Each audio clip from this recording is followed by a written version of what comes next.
Chapter 326. Aona Koizumi walked in, stood on the podium, and looked around the classroom. She smiled gently and said, "You've all gotten a lot tanner. Running around outside all day. It's all because I'm supporting the baseball club. But thanks to training, I've lost weight." "Are you serious? Why did I gain weight? My legs are thicker too, I'm so sad." Aona Koizumi's words were like the wind blowing into the forest, and the leaves immediately made all kinds of sounds. After waiting for a while, she signaled for everyone to quiet down. It's already the second semester of high school. Half of high school is already over. Everyone must work hard and focus on your studies. Yes, everyone's mood still hadn't recovered from the holiday. However, Aona Koizumi paused for a moment. The cultural festival is at the end of September, so don't be too nervous. Yay! Long live Koizumi-sensei. What should we do this year? Last year there was a play, so it should be the maid's turn this year, right? Is this kind of thing done by turns? Also, why is the maid's coffee house after the play? Everyone. Aona Koizumi smiled and clapped her hands twice. Although the cultural festival is to be enjoyed, you must also study hard when you're studying. Adjust this month and try to completely enter the study state in October. But there's a sports festival in October, a naughty boy said. There's a study trip in November. A girl in the class who often played with boys immediately added. There's camping in December. Last year there was camping in the forest, so it should be the beach this year, right? The beach in December? It's so cold, my face will be blown dry. Sasha-chan, Kojima will protect you, hehehe. The classroom was filled with laughter. Sasa's face was red, and she picked up her pencil case to throw at the girl who made fun of her. A group of boys surrounded Kojima and slapped him on the shoulder with all their might. Toru Watanabe remembered that Aoi Ichiki mentioned it in the game chat group during the summer vacation. Kojima and Sasa from the class were together during practice. Aona Koizumi was also watching the fun and letting everyone vent their excitement about school. If it was in the past, she would have discouraged the students and told them to study hard immediately. But after she got together with Toru Watanabe, every day was blissful. Unknowingly, it affected her way of educating her. All right. She silenced the classroom once again. Next, let's talk about the arrangements. From today onwards, unless the school has something to do, the class meeting at night will be handed over to everyone to discuss the cultural sacrifice. Great. I'm not feeling well today. I was planning to sneak into the infirmary to sleep after the class meeting, but it looks like I have to stay. Starting from the second week of September, Aona Koizumi continued. Everyone can decorate the class to their heart's content. Every time she said a word, the class cheered.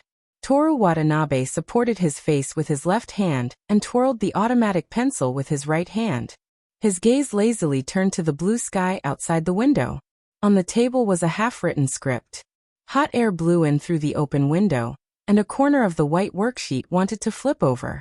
Going to class and ending classes was a common sight. It felt fresh and familiar. But, classmate Itsuki, the blackboard is in front of you. Stop staring at me. Even though he was clearly annoyed, he still took the initiative to help Aoi Ichiki explain her actions to Miki Kujo. Only Toru Watanabe could be this gentle. At least there's a limit to self-praise. I don't even have the right to think? Toru Watanabe turned his head and said to Kiyono, who was harsh and liked to read people's minds. Watanabe, Miki Kujo lay on the pillow and poked Toru Watanabe's back. What's the matter, miss? I want to see someone jump from the second floor. Her tone was lazy, as if she was just chatting. I have to hurry up and finish the script. Toru Watanabe muttered to himself, and turned back to continue studying the script. Aoi Ichiki was still secretly staring at him. After class at the evening class meeting, everyone discussed the cultural sacrifice under the class monitor's lead. First, they chose the candidates to go to the school's anniversary celebration executive committee. Last year, 3 people from the Human Observation Department had been there. Are there any volunteers? The class monitor asked as she held the list and pushed up her glasses. No one answered. Then what about the people who have done this before? The female monitor made a very reasonable suggestion. Watanabe. Osamu Kunai raised his hand. I remember that Kiyono classmate also did it. A girl from class 1 said. Kujo classmate also did it. A first-year student from class 2 said. Everyone looked at Toru Watanabe's corner. Miki Kujo's shoes pressed down on the leg of Toru Watanabe's chair. Watanabe classmate. Rin Kiyono said softly. Both of them meant, I'll leave it to you. In front of everyone's expectant gazes, Toru Watanabe spoke very naturally. I recommend Sanaya classmate and Kojima. Oh. That's right. Just the two of them. Just the two of them. As expected of Kun Watanabe, that's a great suggestion. Regardless of whether the two of them were willing or not, the female monitor had already written down their names on the list of executive committee members. With that, the school bullying was complete. The two people involved, Sanaya Makaze and Kojima, went back and forth, looking forward to doing something as an executive committee member. After quickly resolving the issue of executive committee members, the next step was the activity of Year 2 Class 4. This wasn't something that could be easily agreed upon, unless an upper-class member of the light novel school stood up for them. In the end, everyone agreed that they would discuss and vote from Monday to Thursday, and vote on Friday. After the evening class meeting, Toru Watanabe's group of 3 went to the Human Observation Department together. This is the first time that the 3 of us have gone to a club's classroom together. Toru Watanabe said as he walked in the middle. We're not walking together, it's just on the way. Rin Kiyono, who was so pure and holy that she wanted to purify the air, corrected him. Different interpretations vary from person to person. Toru Watanabe asked her. You've only been studying liberal arts for 4 months. Yet you can't even differentiate between walking together and on the way? Miki Kujo pulled Toru Watanabe along as she walked to the middle, and asked Rin Kiyono with a smile. You can't walk together with us? Please don't get too close to me. Rin Kiyono walked to Toru Watanabe's other side with an expressionless face. So I'm the god here, Toru Watanabe said as he stood between them again. Nobody responded to him. Reason? Toru Watanabe asked and answered his own question. Actually, I've been writing a play recently and have watched Euripides. You should all know who this guy is. In the play Hippolytus, the goddess of the hunt, Artemis, descended to tell the truth to Theseus, comforted Hippolytus, and reconciled them. At the end of Orestes, Apollo, the god of light and prophecy, appeared and redivided the territories to promote reconciliation. A dramatist? Miki Kujo asked. One of the 3 great tragedians of ancient Greece. Rin Kiyono answered for Toru Watanabe. Answering other people's questions without permission will only make people hate you, Rin Kiyono-san. I don't intend to be liked by you, Miki Kujo-san. In addition, the ending of Helen was, the Castor brothers appeared to appease the new king of Egypt and resolved the bloody disaster. Toru Watanabe was still talking about Euripides. After going up to the 5th floor and walking through the overhead corridor between the 2 buildings, the 3 of them arrived at the activity classroom that they had been away from for a month. There was no dust, and the refrigerator was full of fruits and food. Even the sofa, coffee table, TV, and game console had all been replaced. The only thing that remained unchanged was the old beach table, and the steel chair neatly placed under the table. Toru Watanabe sat on the chair, and for a moment, he felt as if he had just returned home. Instead of continuing to write the script, he took out the Chinese version of Thunderstorm. For the sake of writing the play, Euripides had already watched it. Naturally, there was no reason not to watch China's first play in 100 years. How much of the script have you written? Rin Kiyono asked Toru Watanabe as she sat down, and took out a hardcover book from her bag. A woman, you remember, can't be bullied by 2 generations. You can think about it. Toru Watanabe finished reciting Fan Yi's famous line, and replied to Rin Kiyono, I have a general idea, but I haven't really started writing yet. At this time, Miki Kujo's voice came from the sofa. I can accompany you in a play, but only 1 scene. I only plan to do 1 scene. Toru Watanabe said, how can the king of the world stay on the stage and perform plays for the common people? What's with the way you speak? Rin Kiyono looked at him. Get used to performing plays in advance. Diligence is one of the proofs of my genius. Rin Kiyono nodded in agreement and then said, write the script and give it to me. Let's not talk about the script first. How's the sales of the light novel I wrote last time? I'm still waiting for the royalties. That library has already transferred it to you. Rin Kiyono glanced at him. Transferred it to me? Toru Watanabe was surprised. He looked at Miki Kujo, who was already lying on the sofa and choosing a game. Miki, you took it? I already gave it to you. What did I take? That's strange. Then who's in charge of that library right now? This was an unsolved riddle. The three of them fell silent. Perhaps they thought about it for a few seconds, but then they went back to doing their own things. The sound of the band practicing could be heard outside the window. As the days passed, the atmosphere of the cultural festival became more and more intense. From time to time, a group of people wearing sportswear could be seen sitting in the hallway, scribbling and drawing around a canvas. Sometimes there would even be strange people dueling with great swords and other weapons. Toru Watanabe felt that it was necessary to learn more about this school. Perhaps in a corner that he didn't know about, there was a club called SOS that was also working hard for the cultural festival. You mentioned this SOS last year as well, Rin Kiyono said. Did you forget? Toru Watanabe put the book in his backpack. Back then, when I read I Wait Prefecture to Tokyo, for 100 kilometers, I had to rely on aliens, people from the future, or people with superpowers to barely make it in time. I know what you're talking about. Rin Kiyono smirked proudly. She looked at Toru Watanabe with an expression that said, you can't fool me with this crooked knowledge anymore. You also read Haruai Suzumiya, Miki Kujo said with a smile. I was forced by Watanabe to read it together. It's so painful. Euripides, Toru Watanabe picked up his backpack. I'll be leaving first today. Bye-bye. It's been a week. Remember the script, Rin Kiyono urged him. I'll definitely give it to you next week. Toru Watanabe didn't want to escape from the Shura arena. He had something to do today. After a week, Aoi Ichiki finally issued a challenge. She asked him to meet her at the Shitani Station Cafe. But when he passed by a sushi restaurant, Toru Watanabe turned in.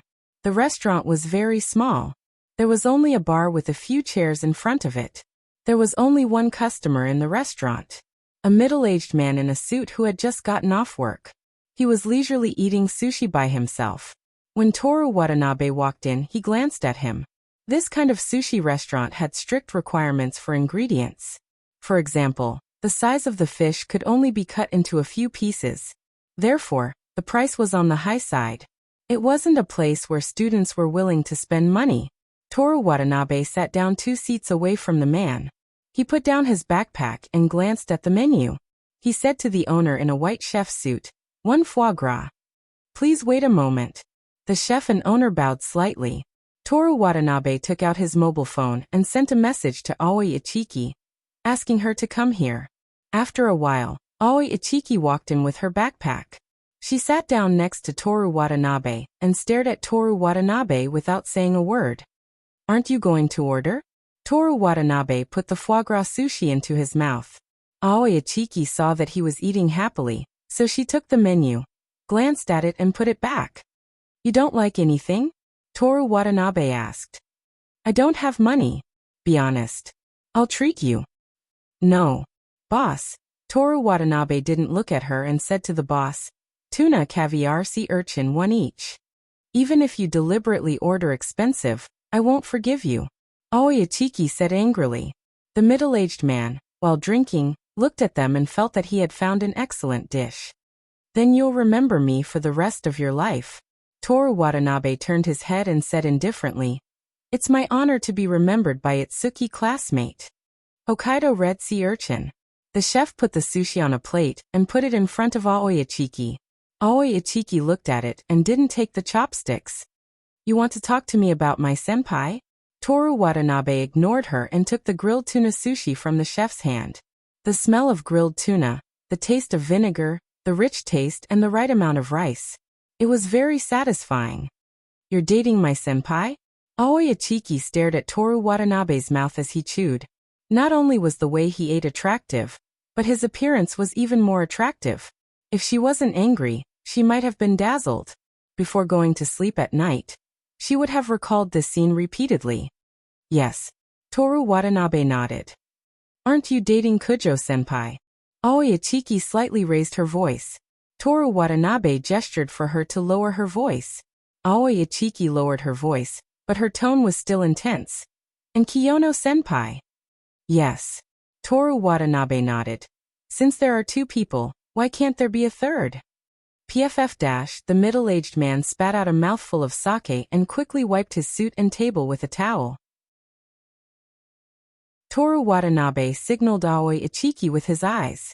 Aoi Ichiki glared fiercely at the middle-aged man, then continued to glare at Toru Watanabe. Medium belly, large belly. The chef handed over 2 plates of tuna sushi. Why? Aoi Ichiki asked. Because my senpai is beautiful. Toru Watanabe said matter-of-factly. Haven't you liked her for a few years because she's beautiful? Cough, cough, cough. The middle-aged man didn't spit it out this time, but choked. Toru Watanabe couldn't help but laugh. Aoi Ichiki looked at his face and became angry. If it wasn't for the fact that there was no wine, she would have poured it on Toru Watanabe's face. But you already have Kujo classmate and Kiyono classmate. Why are you still seducing senpai? Other than Toru Watanabe using his outstanding appearance to seduce Masahi, Aoi Ichiki couldn't think of a reason why Masahi liked Toru Watanabe. Don't worry. Toru Watanabe comforted.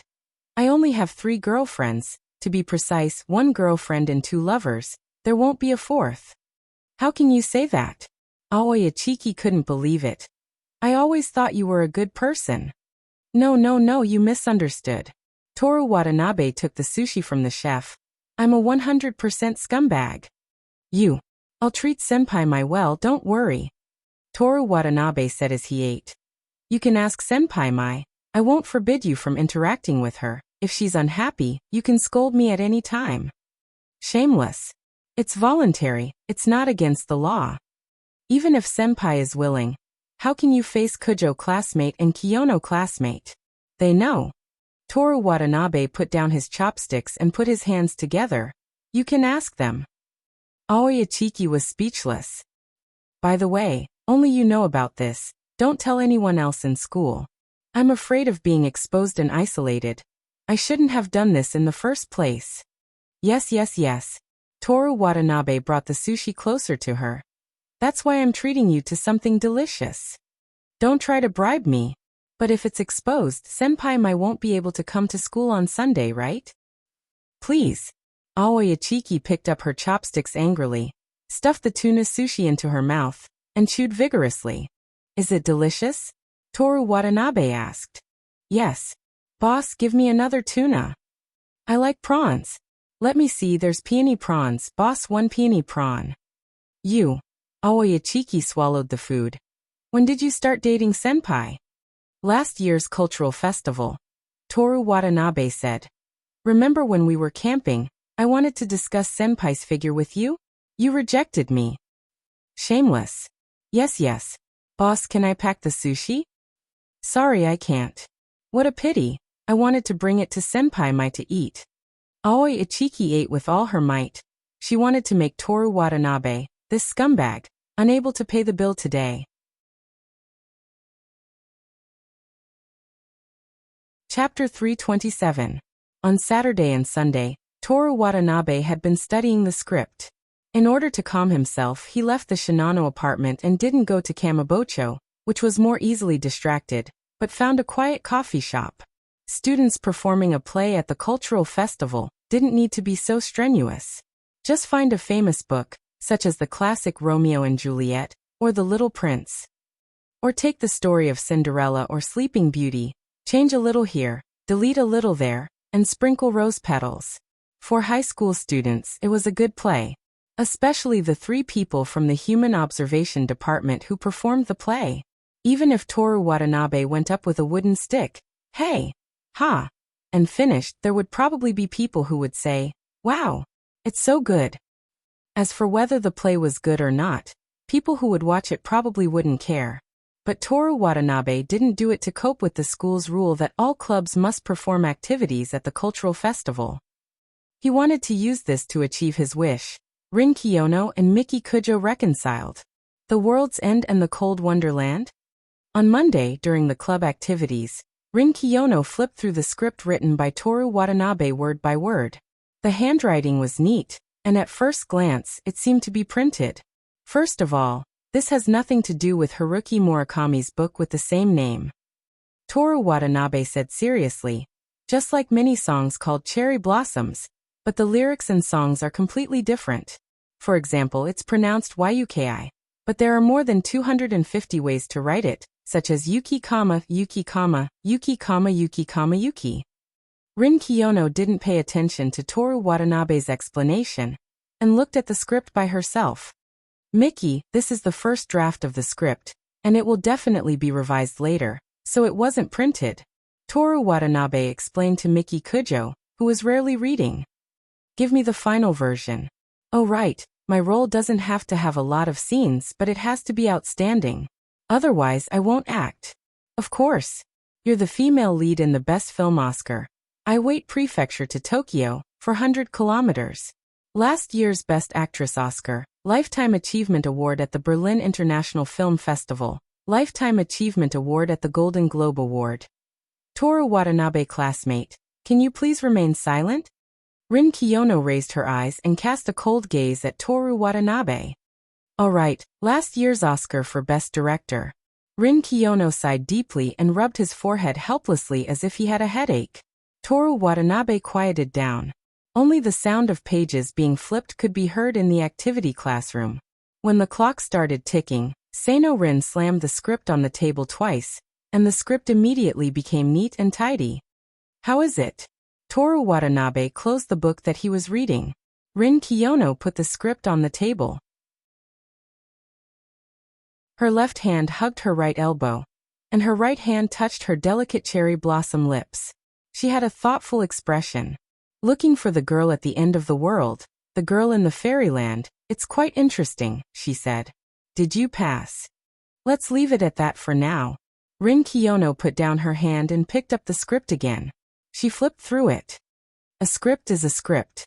Only by actually acting in it will I know what's suitable and what's not. It's just like drawing. The draft looks fine, but when it's actually drawn, I still have to constantly revise it. If I run into a client who keeps making requests, the artist, let's talk about this when I have time. Okay, I'll write it down on the schedule for you. Now that the script is confirmed, the next step is to assign the roles, costumes, props, lighting effects, and other trifles. As for the role, the girl at the end of the world will be played by the Oscar-winning actress. I believe that the only person in the world who can act with her is you, Kiyono. Which of the remaining 4 roles do you intend to play? Rin Kiyono asked Toru Watanabe. There's only one male role, right? Demon. You have experience in female cross-dressing, Rin Kiyono explained. She then asked, who should I look for the remaining 3 roles? Senpai Mai Koizumi-sensei, Aoya Chiki, or Yoshimi Tamamo. Anyone is fine. Ask how many people are willing, and then have them come to audition. High school students actually needed to audition for a play at a cultural festival? Rin Kiyono was the only one in the world who dared to think this way. Let's do the roles for now. Rin Kiyono continued to instruct. You can ask the art and crafts departments for help with props and costumes. Director. Toru Watanabe raised his hand. Rin Kiyono lifted his perfectly curved chin, indicating for him to speak. Currently, the Empire only has the wind department. The art and crafts departments haven't been included yet. Try to talk to them. If it doesn't work, we'll do it ourselves. Rin Kiyono didn't care at all. He didn't care about the design of the props and costumes at all. I don't need them for my costumes. Miki Kujo, who was also a neat freak, said. Rin Kiyono and Toru Watanabe set off to find the art and crafts departments. The art department was on the 2nd floor, and they used the usual art classroom. Toru Watanabe had once imitated Picasso here, drawing an ape-man with his own personal style, and received the highest rating ever. B grade. Even now, B grade was still his highest rating. But luckily Miki Kujo was very talented in drawing, so their children wouldn't lose out at the starting line. Before they even entered the art classroom, they could already hear the noise of discussion and smell the smell of paint. But as soon as they entered the art classroom, the noise of discussion immediately disappeared. In the silence, the main culprit, Rin Kiyono, spoke with her heavenly girlish voice. "May I ask who the art department's head is?" She was very polite and didn't mean anything else, but everyone who heard her felt that she couldn't refuse. I am. A short girl with a round face and bob hair stood up. "Hello, I'm Rin Kiyono from the Human Observation Department." Rin Kiyono's self-introduction was a complete waste of time. Apart from Toru Watanabe, who didn't make it to the opening ceremony and was studying hard, everyone in the school knew who she was. "I'm the art department's head, Simi Ogawa." The bob-hair girl hurriedly nodded in return. "Senpai Ogawa, I'll take up a bit of your time. Can you come outside for a bit?" Oh. Poor Ogawa Simi Ogawa was like a junior who was suppressed by a senior's aura. She obediently followed the two out of the hallway. "Senpai Ogawa, does the art department plan to help other clubs design props and costumes during the cultural festival?" Rin Kiyono asked with her arms crossed. "Yes." Ogawa Simi nodded obediently. With a height of less than 1.5 meters and bob hair, Toru Watanabe, who was standing behind Rin Kiyono, felt like he was bullying a primary school student. "The Human Observation Department is going to perform a play during the cultural festival. Can you help us design it?" Rin Kiyono asked. Ogawa Simi's face showed hesitation. "Don't be troubled. If you can't do it, just say it. We don't force people." Toru Watanabe comforted her. No. Ogawa Simi hurriedly waved her hands. "That's not what I meant." "You're worried that the design won't look good?" Toru Watanabe asked. Yes. Ogawa Simi hurriedly nodded. "Watanabe-san." Rin Kiyono turned around. "You're the scriptwriter, and you used your clever and perverted brain to calculate our body measurements. The costumes and props will be handed over to you." "I think perverted is unnecessary." Rin Kiyono ignored Toru Watanabe's words and continued. "The art department will provide the proposal, and you'll be responsible for checking if it meets the character's requirements. Can you do such a simple task?" "That's not a problem, but what will you do?" "Lighting venue sound." "You've worked hard. You stay here. I'll go to the art department alone. These things must be solved as soon as possible, and then we can start rehearsing." After watching Rin Kiyono walk away with the world's most beautiful legs, Toru Watanabe looked at Ogawa Simi. "Senpai Ogawa, please advise me," he said politely. Yes, please advise me. Don't be nervous, senpai." Toru Watanabe didn't smile, but his tone was still cordial. "I'm not the ice beauty Kiyono-san, and I don't force people to do things. As long as the costumes and props are okay." Ogawa Simi let out a long breath and subconsciously said happily, "That's great. Kun Watanabe, the sketches for the female lead's costume are finished. Please take a look. Attachment." JPG 2014. "You're still designing this late? Senpai, you've worked hard." 2015. "It's nothing." 2015. "Wait a moment, let me take a look." 2016. Yes, if there's no problem, I'll write it down and then color it." 2016. "Should the waist of the skirt be a bit tighter? And the skirt, it feels wrong." 2017. "Okay." 2017. "I won't send them one by one, I'll summarize them all at once." 2017. Yes, you've worked hard." 2018. 5 minutes later. "Senpai, take a look. This is what I, as a layman, think is wrong. A full page of notebook." JPG 2023. "So much?" Ogawa Simi subconsciously shouted on the second floor of a certain building in Shiya. "Senpai, just edit it as you see fit. My art class is terrible, and my suggestions don't even fit the mannequin." 2023. Yes, 2023. "You've worked hard, senpai." 2024. Ogawa Simi set her phone to always on, then edited the notebook in the photos one by one. Halfway through, her phone ran out of battery, so she grabbed a charger. Kun Watanabe finished editing. 2306. "Are you still editing? It's too hard." 2307. Yes. 2307. At first glance, it's great. As expected of the head of the art department. 2308. Smile.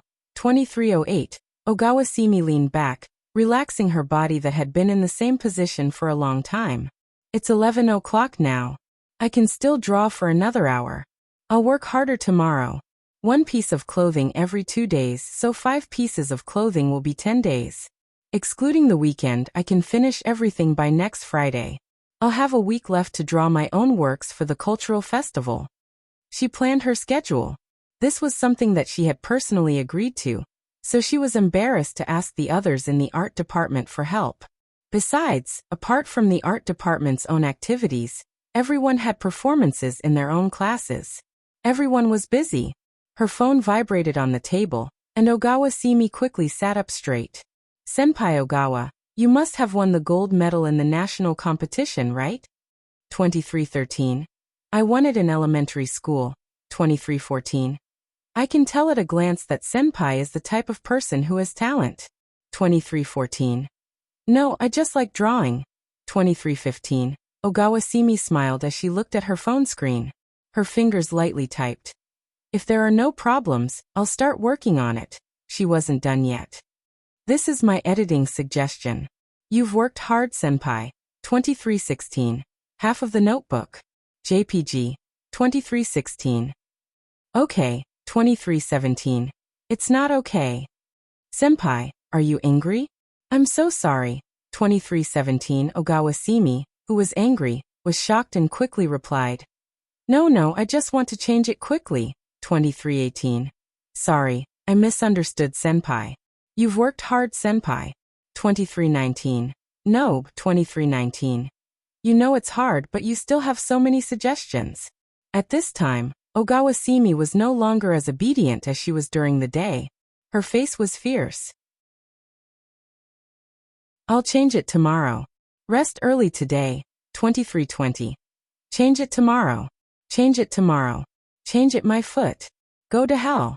Ogawa Simi picked up the doll on the bed and punched it in the head. When she was tired, she picked up her phone and replied to Toru Watanabe. Okay, smile. JPG. 2322. Senpai, there's no. I'm worried that you're really angry. 2323. Ogawa Simi clenched her teeth and clenched her fingers. No, I also want to draw every picture and design the costumes better. 2324. Is this the spirit of a painter? I'm so ashamed to learn from you. 2325. No, I'm going to rest. Kun Watanabe also rest early. 2326. Good night. 2326. Good night. 2326. Putting down her phone, Ogawa Simi, who was 1.5 meters tall and had curly hair, put her left leg on the chair, and picked up a pen with her right hand. She buried her head and changed it. At midnight, she changed half of it. She took the doll and beat it violently. Are you asleep? You must be asleep, right? I'm still changing the picture. At midnight, there was still a quarter of the way to go. Go to hell. Go to hell. Go to hell. The doll's head never bounced up. At 1 o'clock in the morning, Ogawa Simi let out a beast-like growl and finished changing the last few strokes. Kun Watanabe finished. Take a look. 101. Go to hell. Bastard. Idiot. You don't know anything. You only know how to open your mouth. Ogawa Simi cursed at her phone and went to bed full of anger. She swore in her heart that if Toru Watanabe had any more requests, she would absolutely refuse. The next morning, Ogawa Simi opened her eyes and reflexively reached for her phone. Under the time, there were several messages. Senpai, I always thought I was a very hardworking person, but I didn't expect you to be even more hardworking than me. It's been hard on you. 506. I can't slack off either. This is my opinion. Half full notebook. JPG. 510. It's getting better and better. I'm looking forward to the finished product. Let's make the best costumes together. 511. The best costumes. The best costumes. I'll kill you. Ogawa Simi shook her cute curly hair and pinched the doll's neck with all her strength. 3 minutes later, she put down the doll, brushed away the hair in her mouth and replied. 723. On this day, Ogawa Simi changed her profile picture. It was a little girl with curly hair and big black-rimmed glasses. She looked up from the graphics tablet and stared at the screen with a look that said, "Why don't you go die?"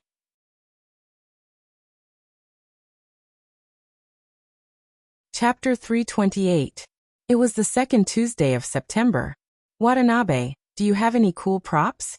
Miki Kujo coiled her hair in between classes. Toru Watanabe turned around and saw her slender and fair hand nimbly twirling her black hair a few times. Then, she picked up a pen and inserted it into her hair. Her gorgeous long hair was coiled into a classic hairstyle behind her head. Without the cover of her black hair, her snow-white neck was exposed to the air, looking very alluring. There are ways to make the weather hotter. Toru Watanabe picked up his Chinese textbook and fanned her. "When is this typhoon coming?" Miki Kujo enjoyed the artificial fan as she impatiently flipped through the printed script.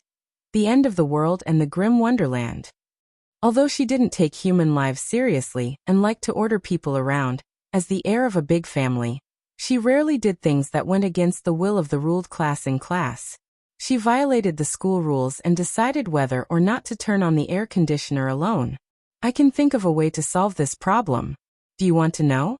Toru Watanabe asked. "Forget it." Miki Kujo waved her hand.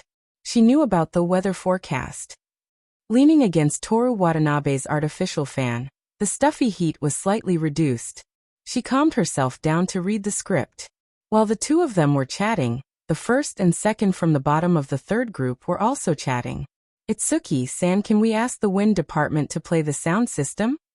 Rin Kiyono asked. Of course. Aoi Ichiki had initially turned around to face Toru Watanabe, but when she saw him, she turned around without saying a word. Miki Kujo lifted her head from the script and looked at Aoi Ichiki coldly. Toru Watanabe fanned harder, and Miki Kujo lowered her head again. "Kiyono, if you need any help with the play, please don't hesitate to ask." "Thank you." Rin Kiyono nodded gently. "We're currently lacking an actor. If you're willing to participate, please come to the Human Observation Department for an audition after school." "Audition?" Aoi Ichiki was stunned for a moment before she said happily. "Since we're going to audition, does that mean we're going to get paid?" Poor high school students. Since they had already auditioned, they were still using the salary calculation method. At this time, she should sign a contract to sell herself and get a sum of money that she wouldn't have to worry about for the rest of her life. Hourly wage? No. Rin Kiyono coldly rejected the request of the working class. The temporary price of the tickets for the play is 200 yuan. If you pass the audition, I can give you all the money. Wait. Minister. Deputy Minister Watanabe indicated that he had something to say. Speak.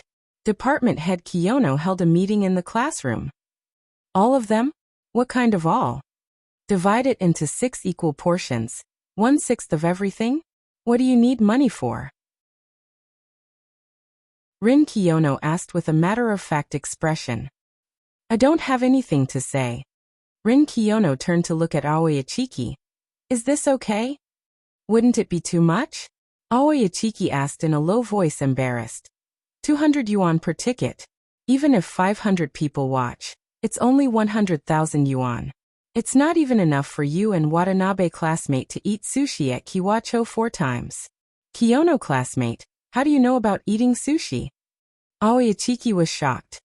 That person has no rights in the society, so naturally, he has no right to privacy.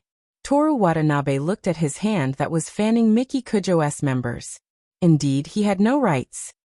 Then, Aoi Ichiki looked back and forth at the 3 people. Do you know everything I said? I only know that it's about my Asahi. I'm not interested. Rin Kiyono said lightly. I still don't understand why you guys... Itsuki classmate. Toru Watanabe interrupted her. Aoi Ichiki unwillingly pouted her lips, but in the end, she didn't continue. The conversation ended here. Rin Kiyono was very busy. Even if she wasn't, she wouldn't chat with Aoi Ichiki. She took out a notebook and made a list of things she needed to buy. After she finished, she said to Toru Watanabe, Today after school, let's go shopping. I'll buy, you carry, do you have any objections?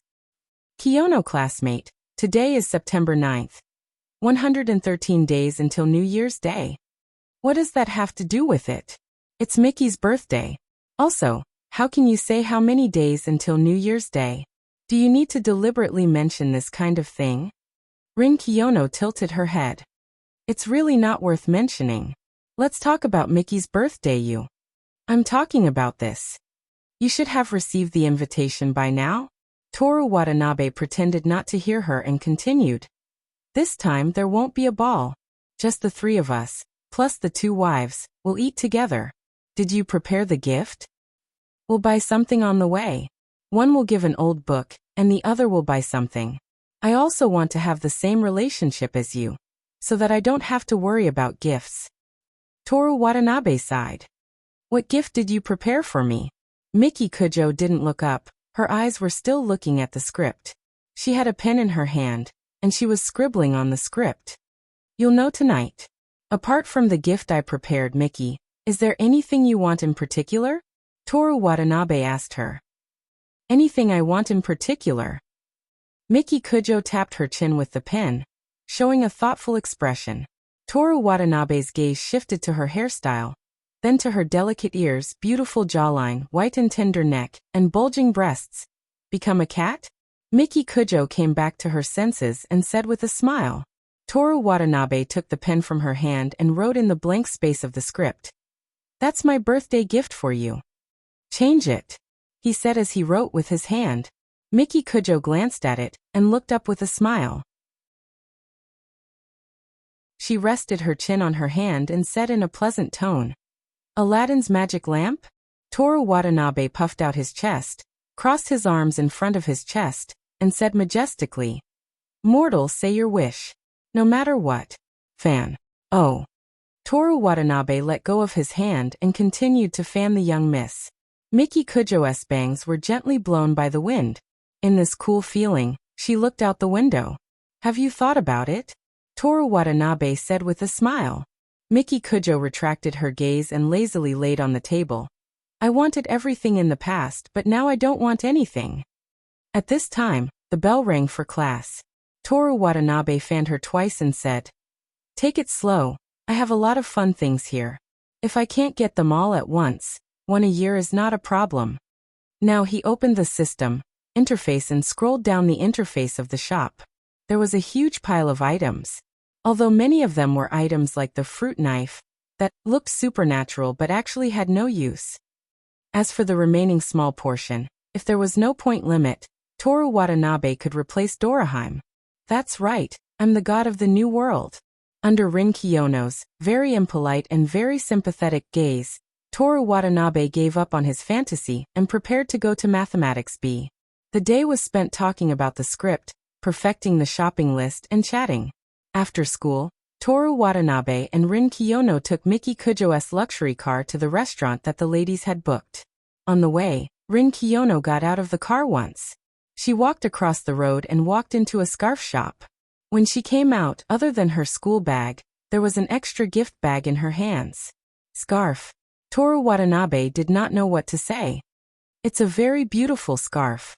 I didn't buy an ugly one on purpose. Rin Kiyono explained.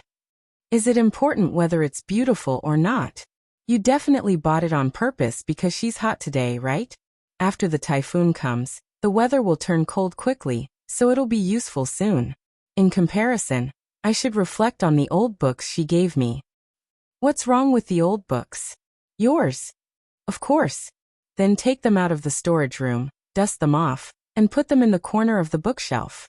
Kiyono classmate, actually Miki treats you very well.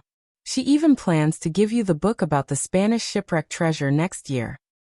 Is that so? Rin Kiyono paused for a moment, then continued. Actually, she didn't want it to be a real treasure map.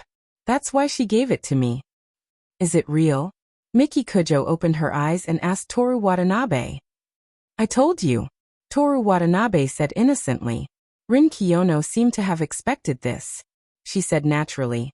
On the other hand, Watanabe classmate, you were willing to let me read the book.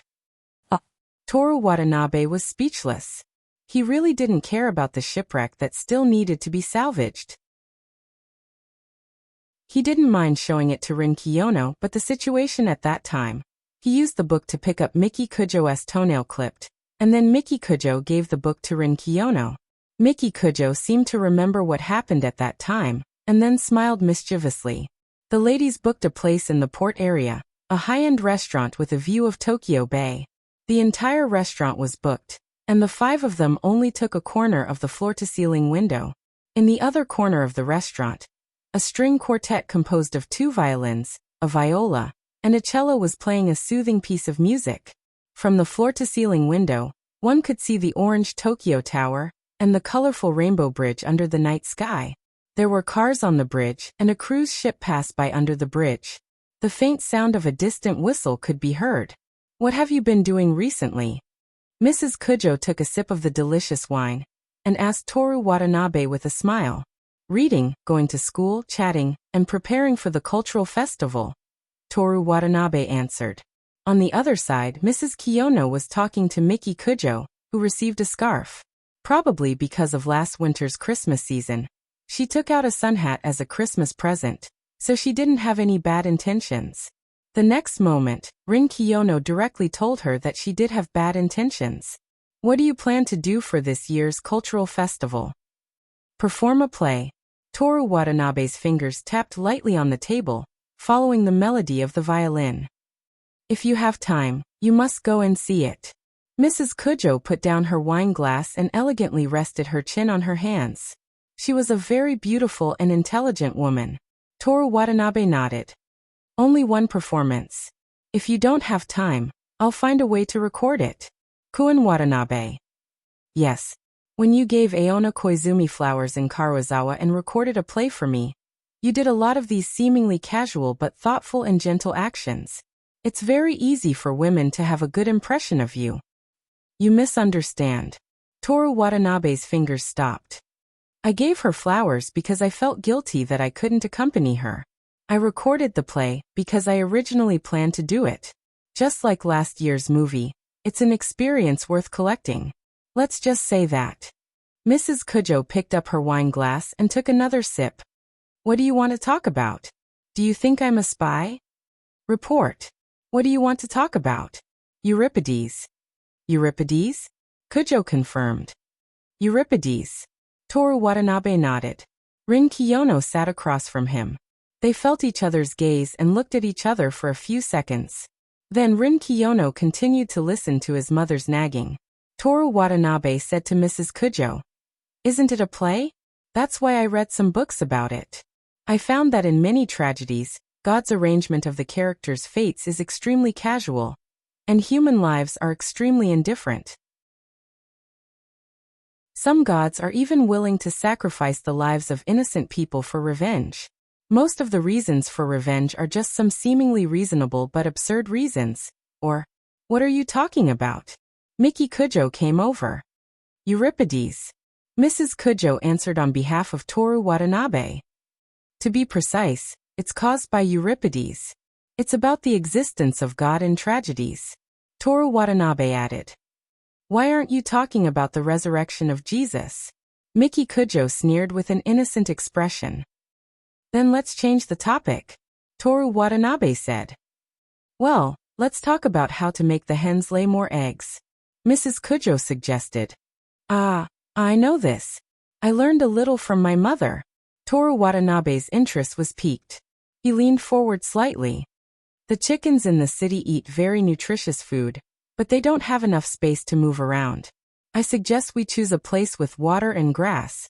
The hens can also eat some high-protein worms." Miki Kujo reached out to Toru Watanabe's waist. "Let's talk about today and tomorrow."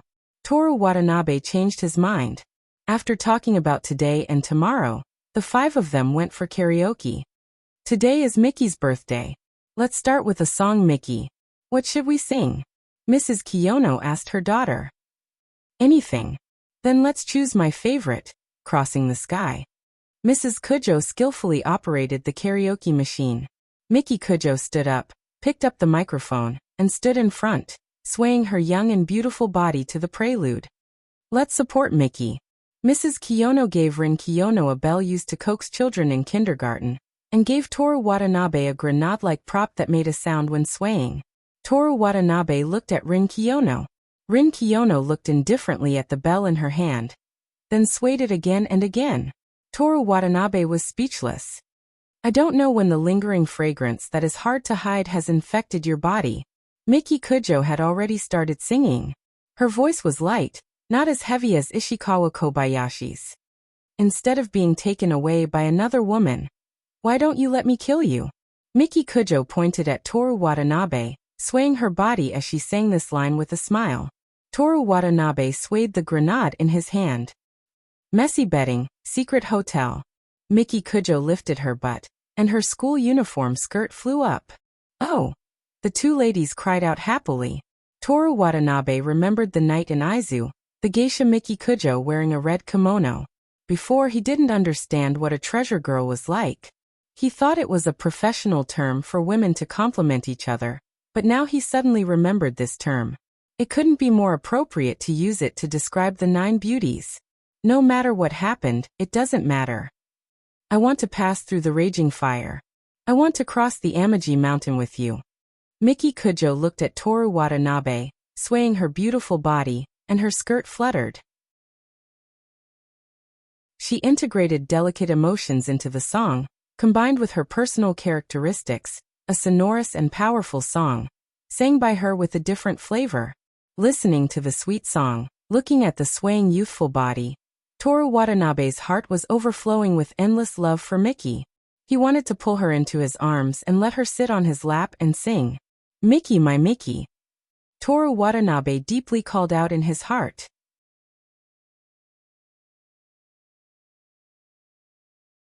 Chapter 329. It wasn't until midnight that the party ended. If you can't get up tomorrow, it's okay to take a day off, the two ladies told their daughters. After watching the elders leave, the 3 of them got into the back seat, which was spacious enough to serve as a small conference room. The car slowly drove out and headed toward Shiya Station, leaving the orange Tokyo Tower behind in the night. After sending Rin Kiyono back to her apartment, the 2 of them returned to Kamibocho. After washing up, Miki Kujo lay on the bed in an ecstatic position and said to Toru Watanabe, "Take out the cat transformation prop." Wait a moment. The 2 of them, one on the bed and one under the bed, looked at each other. After 3 seconds, Toru Watanabe said, "Imagine, your soul leaves your body and appears anywhere within 50 meters. Soul?" Toru Watanabe climbed onto the bed, slept on the left side, and covered himself with the quilt. The next moment, a white cat with emerald eyes appeared on Toru Watanabe's stomach. "If I could directly turn my body into a cat, I would have given it to you as a means of escape," Watanabe the cat explained with his beautiful triangular mouth. Miki Kujo looked at Toru Watanabe, who seemed to be asleep, and then looked at the cat. She lay down on the right side of the soft white bed, covered herself with the quilt, and closed her eyes. After a while, Miki Kujo's body relaxed, as if she had fallen asleep. At the same time, a ragdoll cat appeared out of thin air on Miki Kujo's stomach. Cats are pets, and they can be described with words such as cute, cute, and so on. But the furry ragdoll cat in front of her was the word beautiful. Attractive eyeliner, round eyes, a curvy back, velvety hair, a tail of just the right length, and an elegant sitting posture. It could be said that she was the best among cats. Kujo the cat raised her soft front paws and looked at her own body. "He's kind of cute," she said. "Actually, this ability is very ordinary," Watanabe the cat said. "Only the soul can turn into a cat, and it can't leave the body for more than 50 meters. Kujo the cat put down its front paw and looked at Watanabe the cat. The 2 cats stared at each other quietly for a while. At some point, they both laughed at the same time. Then Watanabe the cat pounced on them. Nine-Tai cat leaped lightly, her elegant and beautiful body dodging Watanabe cat's attack. The 2 cats chased each other around the bed, under the bed, on the chair, on the dressing table, by the bay window, and throughout the entire bedroom. The 2 cats didn't stop until 3 o'clock in the morning. They were curled up between the 2 human bodies, their faces pressed together. "I have the night vision and agility of a cat. If I can turn into a bird, can I fly into the sky?" Kujo wagged her tail. She was in a good mood. "Maybe," Watanabe the cat said softly, "we can go see the sea of clouds together." "All right." The two stayed quietly for a while, feeling the warmth of each other's bodies. Sis, Watanabe the cat said in the night, as if he was afraid of waking up the moon. What? Kujo the cat asked in the tone of a little girl whispering. Can you go back? Go back. Do what? The two were like children who refused to sleep, hiding under the quilt and secretly chatting. I want to sleep with sister. Perverted cat. Sister. Want. Good. Teach. You. Okay. The cat disappeared, and the human began to move. Toru Watanabe didn't sleep the whole night. He got up at 5 o'clock to do his morning exercise. Running was the simplest form of exercise. As long as he had a pair of shoes and a running path, he could run as he pleased. He ran from Monday to Friday, and on weekends he would go to the nearby swimming pool and swim dozens of times in the 50-meter swimming pool. He started jogging from Kamehocho, and gradually became familiar with the roadside scenery. He arrived at Shitani Station. Then he ran southwest from Shitani Station, passing by the Suga Shrine, where he quarreled with the old women, and returned to Shinano Village. In a nearby breakfast shop with only a window, he bought breakfast for the 3 teachers and senpai. At this time in the morning, the street was empty. Only the crow diligently squatted on the roof, its black eyes looking around. Toru Watanabe stood on the street that seemed to be in ruins. The scenery above the street was divided by wires. As the autumn deepened, the sky became more and more lonely. There was a plain straight from east to west, drawing a white line in the light blue sky. Toru Watanabe raised his left hand and looked at the dial. 5:46. Guessed your milk and cheese fried ham bread. Thank you. Thank you for your patronage. Take care. Toru Watanabe walked into the apartment with breakfast for 5 people. The mood of missing home gradually faded away, replaced by a happy mood of looking forward to meeting them. September 10th. Miki Kujo didn't come to school. How's the fashion design going? Before the morning class meeting, Rin Kiyono asked Toru Watanabe. Your set is finishing up, right? Take a look at it yourself. Rin Kiyono took Toru Watanabe's phone, opened the chat history between him and Kakuwa-saimai, and zoomed in on the latest design sketch. She put her hand on her chin, looked at the picture with clear eyes like the autumn sky, and her lovely face showed a thoughtful expression. Here, change it a bit, the collar. Wait a moment. Toru Watanabe took the notebook with the female voice actress Pole and wrote down what she said. Not only were the two busy, but the entire 4th class was working hard for the cultural festival.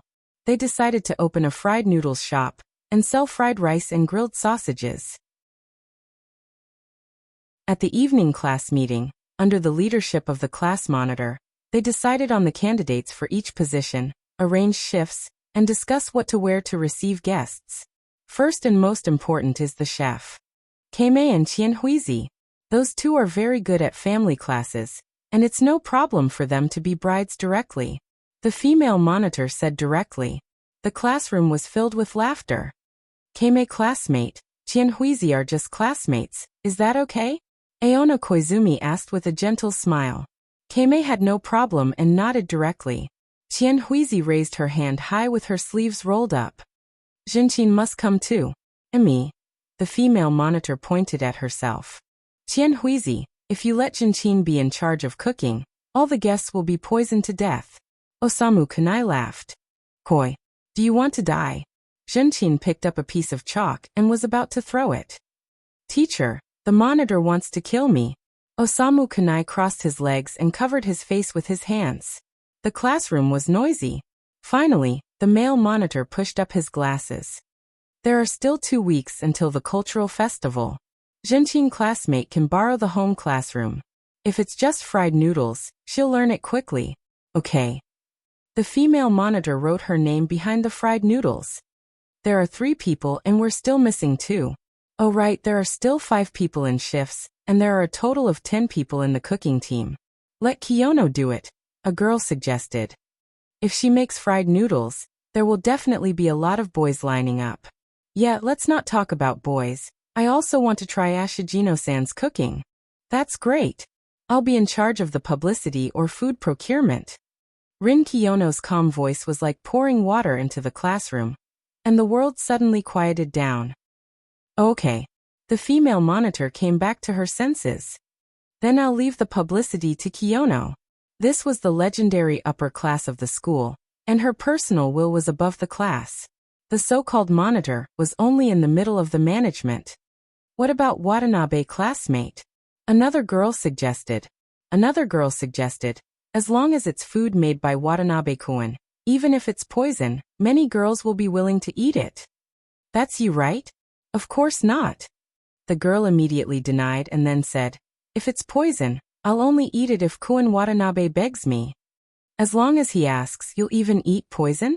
What about you? I don't want to be like you. But if Kun Watanabe wants me to eat it, then I can only eat it. What? Aren't you the same as her? Kun Watanabe? The female monitor looked at Toru Watanabe. There are already 3 people in charge of the fried noodles, one for the fried rice, and one for the grilled sausages. Which one do you want to choose? Have you confirmed that I'll be in charge of cooking? Toru Watanabe asked. Of course, the female monitor said with a smile. Those who recommend Kun Watanabe to be in charge of cooking, please raise your hand. A large number of people raised their hands. Okay. Toru Watanabe succumbed to the cooking in the pot. Fried rice, Chinese egg fried rice. I'm really good at it. You actually know Chinese cuisine, that's amazing. I want to try it. I'm looking forward to it. Is there an internal staff meal? Free leisurely eat Kun Watanabe's cooking? The first place of this cultural sacrifice class activity will definitely be ours. Stop. The female monitor shouted. Now is not the time to discuss this. Kiyono classmate, please write Kun Watanabe's fried rice in the slogan. Add a heart behind the fried rice. Kujo classmate will definitely kill you if she knows. Just the 10 people in the cooking group alone discussed the evening class, and the rest of the work could only continue tomorrow. After school, Aona Koizumi found Toru Watanabe and Rin Kiyono. When will the rehearsals for the play start? She asked. There are only 2 weeks left. If we want to achieve the perfect performance, and there are all kinds of things, we must hurry. Kujo classmate asked for leave today, and the main actors are not present, so we can only do it tomorrow. But teacher, please be prepared and memorize your lines in advance. Rin Kiyono said. This is my first time acting in a play, I don't know if I can help. Aona Koizumi was a bit hesitant. Don't worry, before the official performance, I will guide you until you pass. Rin Kiyono said without any trace of politeness. Then I'll leave it to you. Aona Koizumi did not mind her tone at all. As long as she did not mention the time when she called her elder sister, when she was 16, anything was fine. On this day, Toru Watanabe and Rin Kiyono were busy with photography, music, costumes, and so on. The next day, September 11th, the rehearsals officially began. Everyone has received the script, right? Rin Kiyono ordered as they sat around the beach table. Yes. Aoi Ichiki, who was working part-time, nodded. Toru Watanabe flipped open the script. It was different from the one he gave to Rin Kiyono. There was a cover. On the cover, it said, the Second Culture Festival of the Human Observation Department. Play script, The End of the World and the Grim Wonderland. Flipping open the cover, there was a list of positions. Script, Toru Watanabe Supervisor, Rin Kiyono Girl, Miki Kujiferi, Rin Kiyono Demon, Toru Watanabe Passerby 1, Aona Koizumi Passerby 2, Mayasahi Passerby 3. Aoi Ichiki, this is the first rehearsal. Familiarize yourselves with your lines. Next week, we will receive the right to use the stadium and begin the official rehearsals. Yes. Aoi Ichiki replied. Yes. Aona Koizumi nodded. As for the other 3, Mayasahi looked at the script and rubbed her legs against Toru Watanabe under the table. Toru Watanabe tried his best to pretend to be calm, so that Kiyono would not notice anything amiss. Miki Kujo supported her head with her left hand and flipped through the script with her right hand. Let's begin. Following Rin Kiyono's words, Toru Watanabe read the first line of the script. Good morning, girl. Good morning, Mr. Demon. Miki Kujo's tone was brisk, with a hint of excitement and anticipation. Are you packing? Where are you going? To a place where there are no demons. Miki Kujo paused for a moment. The script said that she had to carry her luggage. Goodbye, Mr. Demon. Where humans exist, demons will always exist. Toru Watanabe said. Where can you go? The girl didn't answer. She closed the wooden door and left the demon in the room. The girl woke up very early. The sky was still bright, and she was the only person in this remote town. This was the time when demons were at their weakest and didn't have the ability to move quickly. The girl traveled a long distance, avoiding the crowds and wandering alone in the wilderness. Every day, as soon as she opened her eyes, the demon would be by her side. But she didn't care. She had a map that had been passed down for generations, or more accurately, a way to find 3 people. As long as she could find these 3 people, she would be able to go to the world's end, a place where demons could not reach. After going through the wind and rain, the girl found the first person. Hello, do you know where the world's end is? Aona Koizumi held the script and read. Why do you want to go to the world's end? She tried to get into the mood, but no matter what, she couldn't do it as naturally as Miki Kujo. I'm sorry, I didn't act well, she apologized. It's fine, Rin Kiyono said nonchalantly. The first few times, you should just go through the motions. Emotional matters, if there is, of course, good. But if there isn't, there is no need to rush. I understand. On the other side, Aoi Ichiki breathed a sigh of relief. Miki Kujo was simply a natural-born actress. Just by sitting there and reading a few lines, she felt as though she was watching a formal performance. During the rehearsal, if there is anything in the script that you think needs to be changed, or if you have better lines, please feel free to say it, Rin Kiyono said again. All right, everyone either nodded or replied. Let's continue. Start with the girl's hello. Do you know where the world's end is? Start with this line. Hello, do you know where the world's end is? Miki Kujo propped up her head with her left hand, casually holding the script. The tone of her voice perfectly reproduced the girl in the script. Why do you want to go to the world's end? According to legends, there are no demons there. I want to go to a place where there are no demons. I know 1/3 of the way. If you can complete my mission, I can tell you the girl completed her mission. Before leaving, the first person said to her, if you find the world's end in the end, please come back and tell me. If I find it, I will definitely tell you. Thank you for the information. Goodbye. The girl passed the tests of the 3 people one by one. Finally, she arrived at the fairyland where the fairy lived. There were no demons here. The girl and the fairy spent a happy time together. One day, she remembered her promise and prepared to go back and find the first person. Before leaving, the fairy told her, the demons have noticed that you have disappeared from the human world. When you go out this time, you cannot let anyone see you communicate. You can only send messages through messages. Once the demon found the girl, he would follow her to the fairyland. There would no longer be a place without demons in the world. The girl agreed, but for various reasons, she was still found by the demon in the end. The demon followed her into the fairyland. The fairy reprimanded the girl and mercilessly expelled her from the fairyland. Then, she took the fairyland and left the human world. From then on, the human world no longer had the world's end. There were demons everywhere. That was the original script.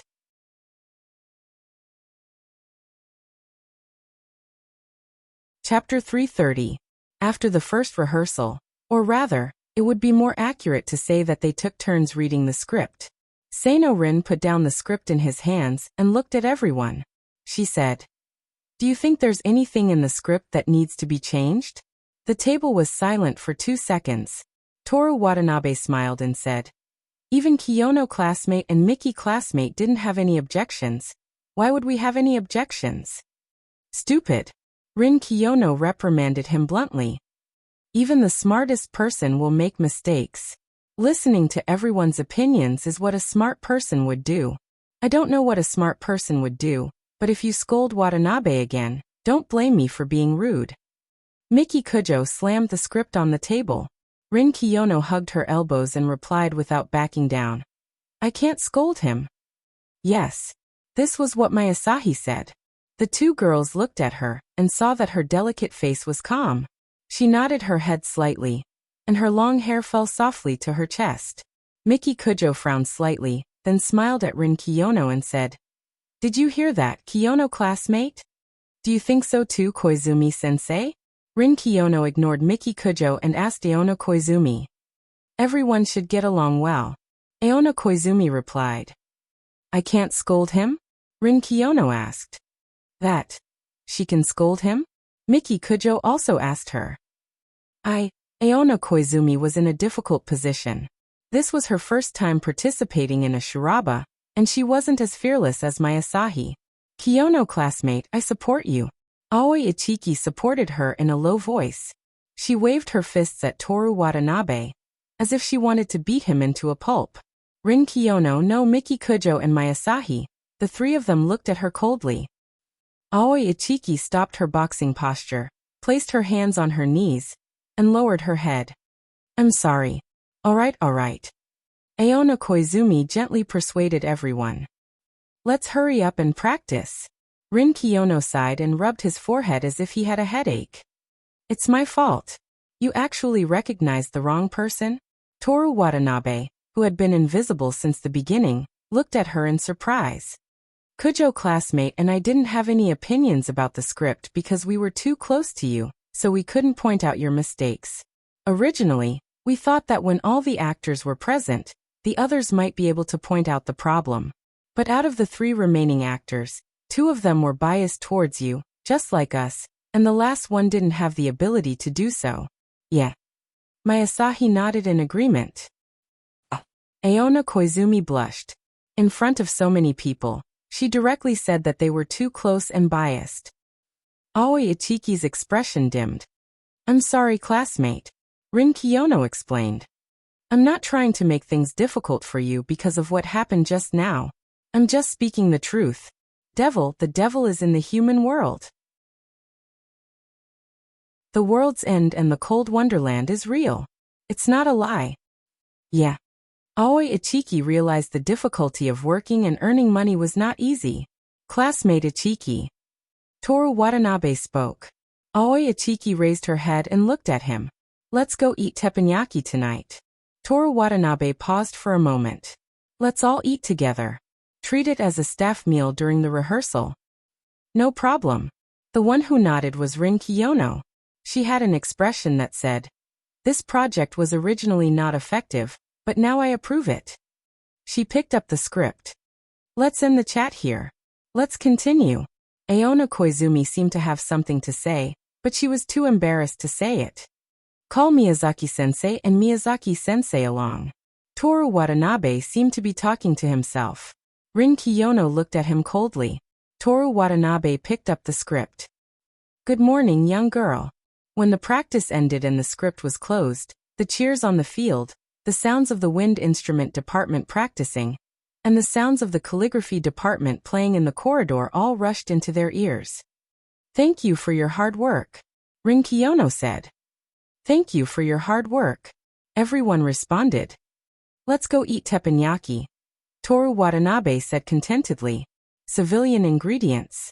I can treat them with the money I earn from my part-time job." "Okay, I'll go inform Miyuki and the others." Aona Koizumi stood up. "I'll go with you. We'll meet under the oak tree." Toru Watanabe also stood up and picked up his suit at the same time. "Are you going to wear this?" Aona Koizumi asked curiously. "It's very hot today. We're going to eat outside. This is a must." Toru Watanabe put his hand into his sleeve. It was a simple action, but it was very handsome when he did it. It was like a scene in a movie that the male lead had practiced many times. "Hurry up. I don't like to wait. We're too faded. I don't like to make others wait either. Aren't we a match made in heaven?"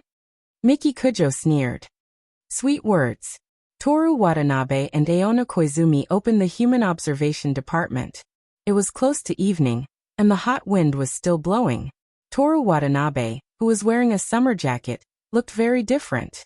Wearing 2 jackets in summer and 1 in winter seemed like a simple thing, but it all required courage. Everyone knew that they didn't need to care too much about how the world looked at them. However, when they really did it, all kinds of fetters would always bind them. It required a lot of determination at critical moments. Aren't you hot? Aona Koizumi looked at Toru Watanabe's side profile. Not hot. Did you catch a cold? Aona Koizumi subconsciously reached out her hand to Toru Watanabe's forehead. Halfway through, she realized that they were in school, so she retracted her hand. Toru Watanabe glanced at her and held her soft little hand. Ah. Aona Koizumi was shocked and hurriedly broke free. She blushed and looked around the corridor.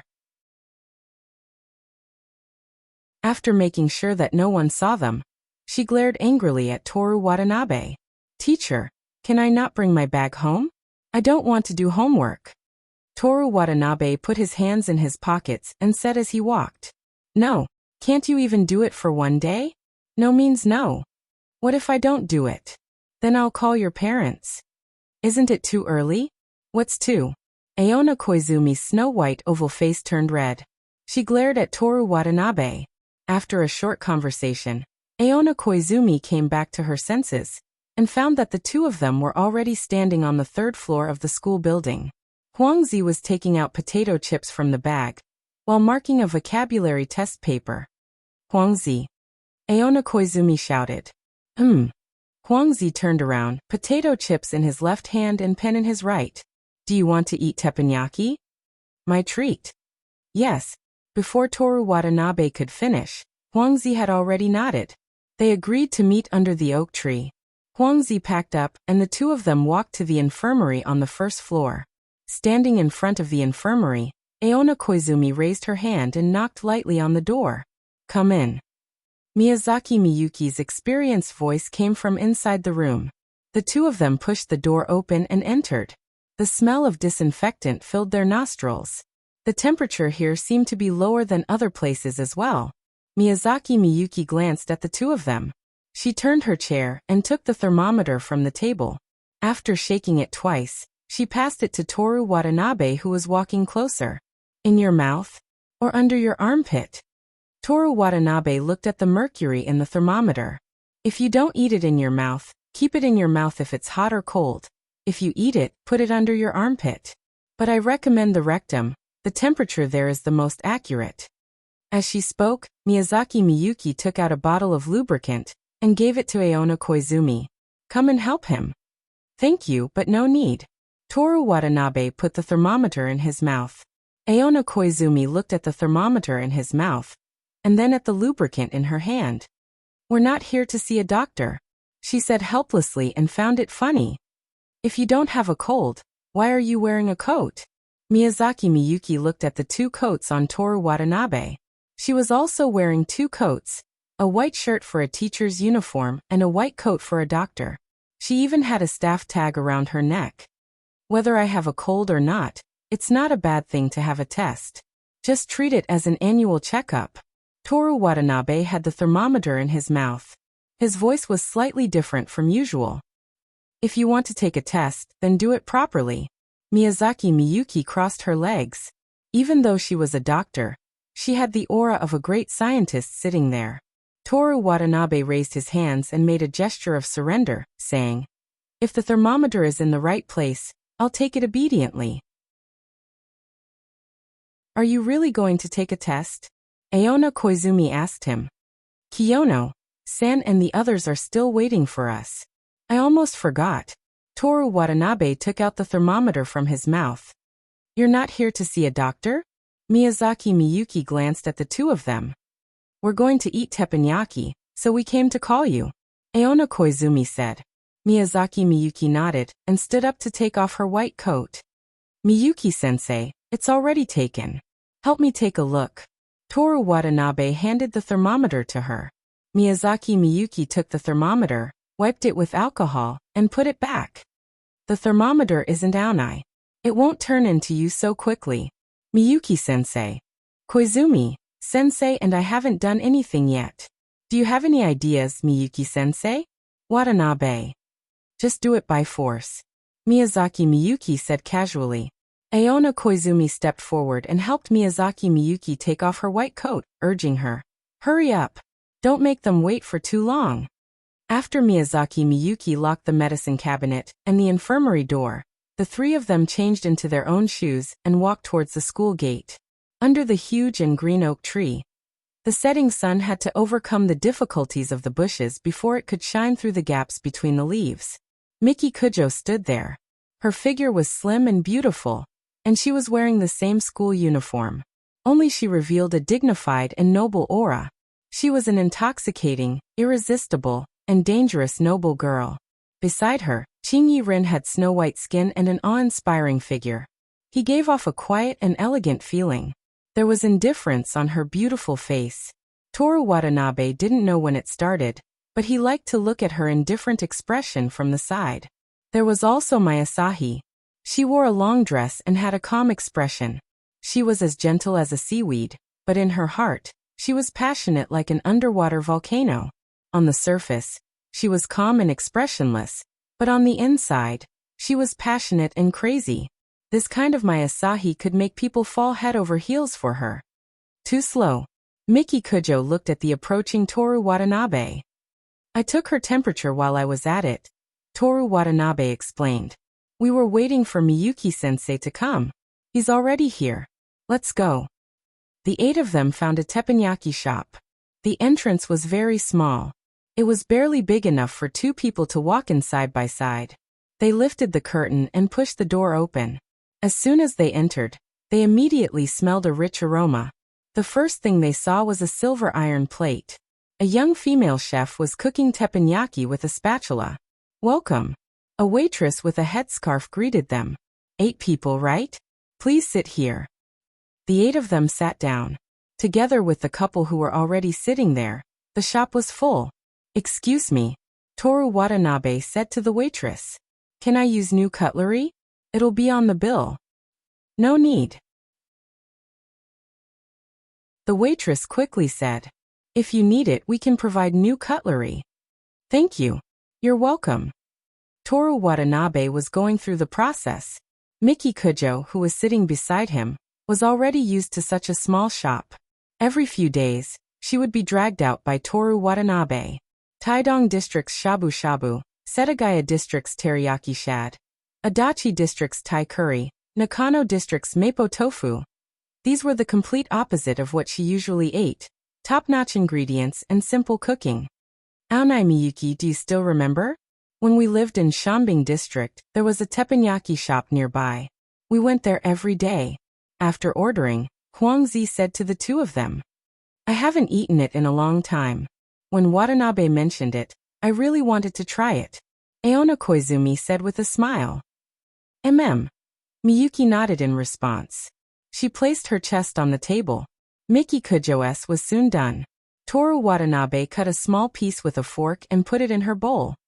Be careful, it should be a little hot. He reminded her. Miki Kujo picked up a pair of disposable chopsticks and took small bites. How is it? Toru Watanabe asked. It's very hot. It's not bad. Have some too. Toru Watanabe picked up a pair of chopsticks and picked up a piece of fried noodles, vegetables, and sauce. He swallowed it in one bite. Toru Watanabe took another bite. It's delicious. Che. Mayasahi's was also done. Try mine. Toru Watanabe glanced at Miki Kujo. Miki Kujo said in annoyance. Eat. I'm so happy to be able to try everything. Toru Watanabe's chopsticks went past Miki Kujo and took some from Mayasahi's bowl. It was oyster teppanyaki. It was grilled to a golden color with green onions sprinkled on top. With one bite, a fresh taste exploded in his mouth. This is also very good. It's delicious. Senpai. Aoi Ichiki looked at Mayasahi pitifully. Mayasahi was happily watching Toru Watanabe eat when she turned to look at her in confusion. Can I have a bite? Aoi Ichiki pointed at Mayasahi's teppanyaki. Why? Aoi Ichiki pouted as she watched Mayasahi eat from Toru Watanabe's bowl. Aona Koizumi's was also done. As she unwrapped her chopsticks, she looked past Rin Kiyono and glanced at Toru Watanabe. Finally, she made up her mind and said shyly, Watanabe, yours isn't done yet. Do you want to try mine? Why is Senpai giving it to him too? Aoi Ichiki shouted immediately. Aona Koizumi was the idol of the girls in class 4. She was fashionable, smart, beautiful, and independent. There were girls everywhere who dreamed of becoming like her. Watanabe's treating, and his isn't done yet. Aona Koizumi's ears were red as she explained. Then I won't hold back. Toru Watanabe unbuttoned his sleeves and rolled them up. He walked past Rin Kiyono and took some from Aona Koizumi's bowl. Rin Kiyono looked at Toru Watanabe's perfect muscles in front of her. Red shrimp, golden streaky pork, green onions, and black sauce. Because they had just left the bowl, the ingredients were still sizzling. Toru Watanabe opened his mouth and ate everything in one bite. Is it good? Aona Koizumi asked. Toru Watanabe couldn't bear to say anything. He chewed and gave a thumbs up. When he finally swallowed, he said, I ate 3 bites, but it made me hungry. Miki, have another bite. He then took a few more from Jojo Meiji, chewing, swallowing, drinking soda, and another bite. Just as she was enjoying the delicious food, the waitress suddenly laughed. What's wrong? Aoi Ichiki asked as the teppanyaki wasn't done yet. Oh, sorry, the waitress said embarrassedly. That's right. This customer is sitting closer to him, but she didn't let him try her own teppanyaki. I was wondering if they had a fight. She was talking about Rin Kiyono and Toru Watanabe. We're not a couple yet. Let's talk about it at the end of the year. Rin Kiyono explained.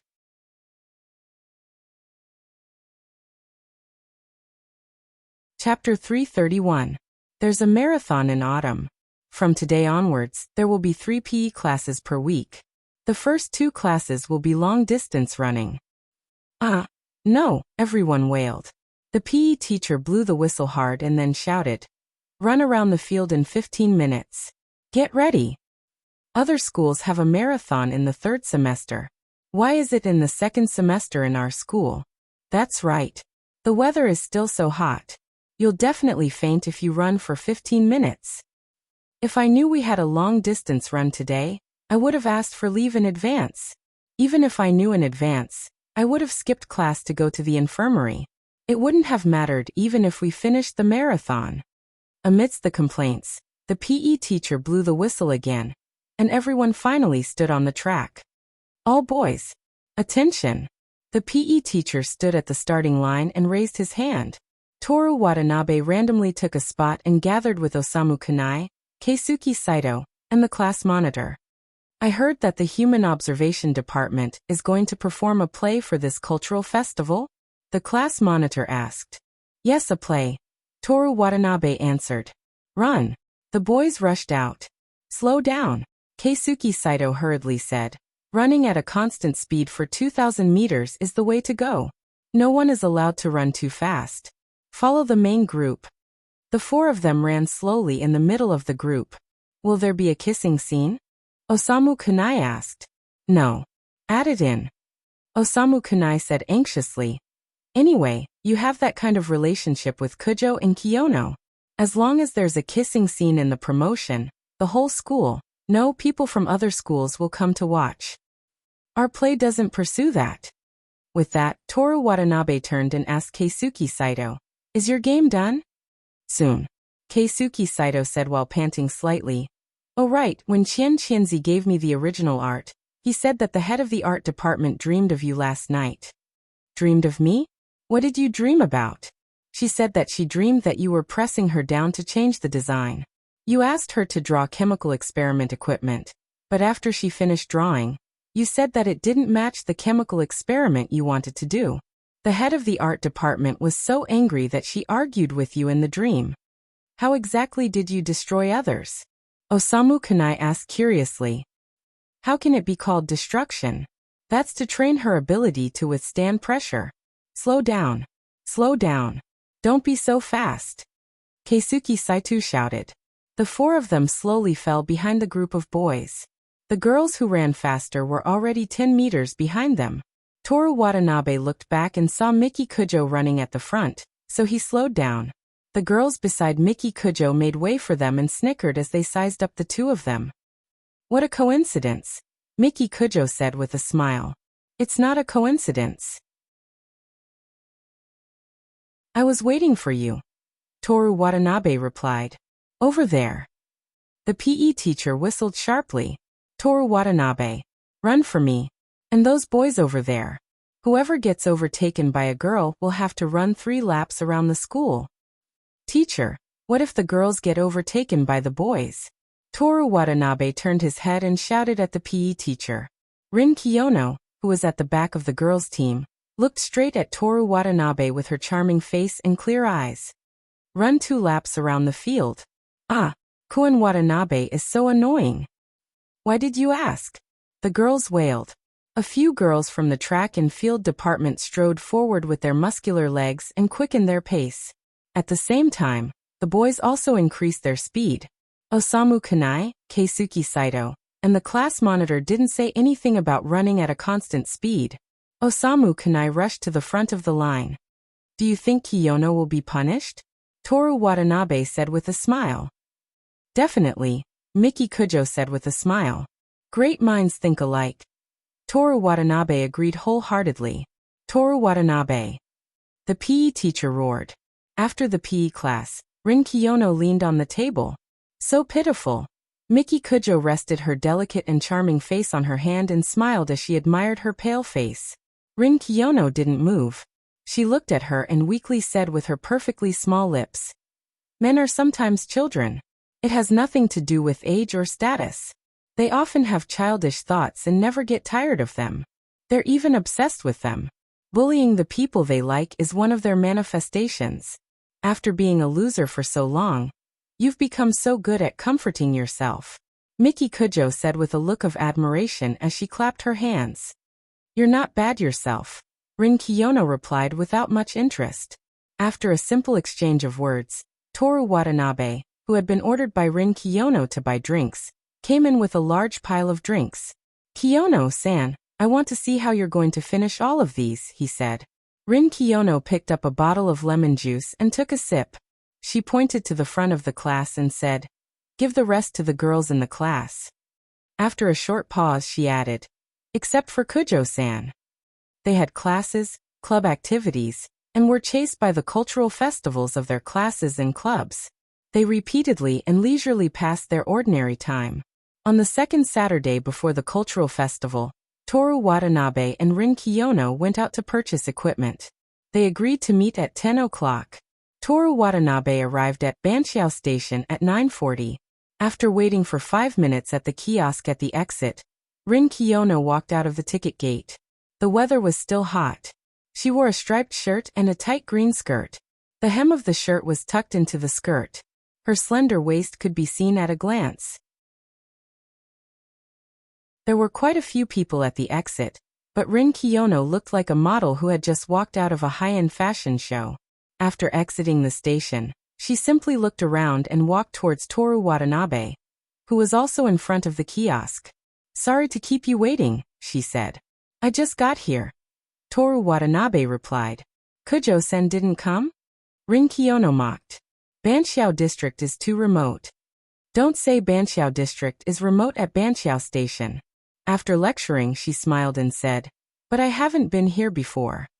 Jackals of the same lair, let's run, we're going to be beaten. Toru Watanabe walked towards the zebra crossing. Rin Kiyono also took a step forward. Jackals of the same lair is a derogatory term. I suggest you change it. Same lair? Fox and dog gang? Colluding? Colluding doesn't have a positive or negative connotation. Don't you know? I know. Ah, Rin Kiyono put her hand on her chin and said with a beautiful smile.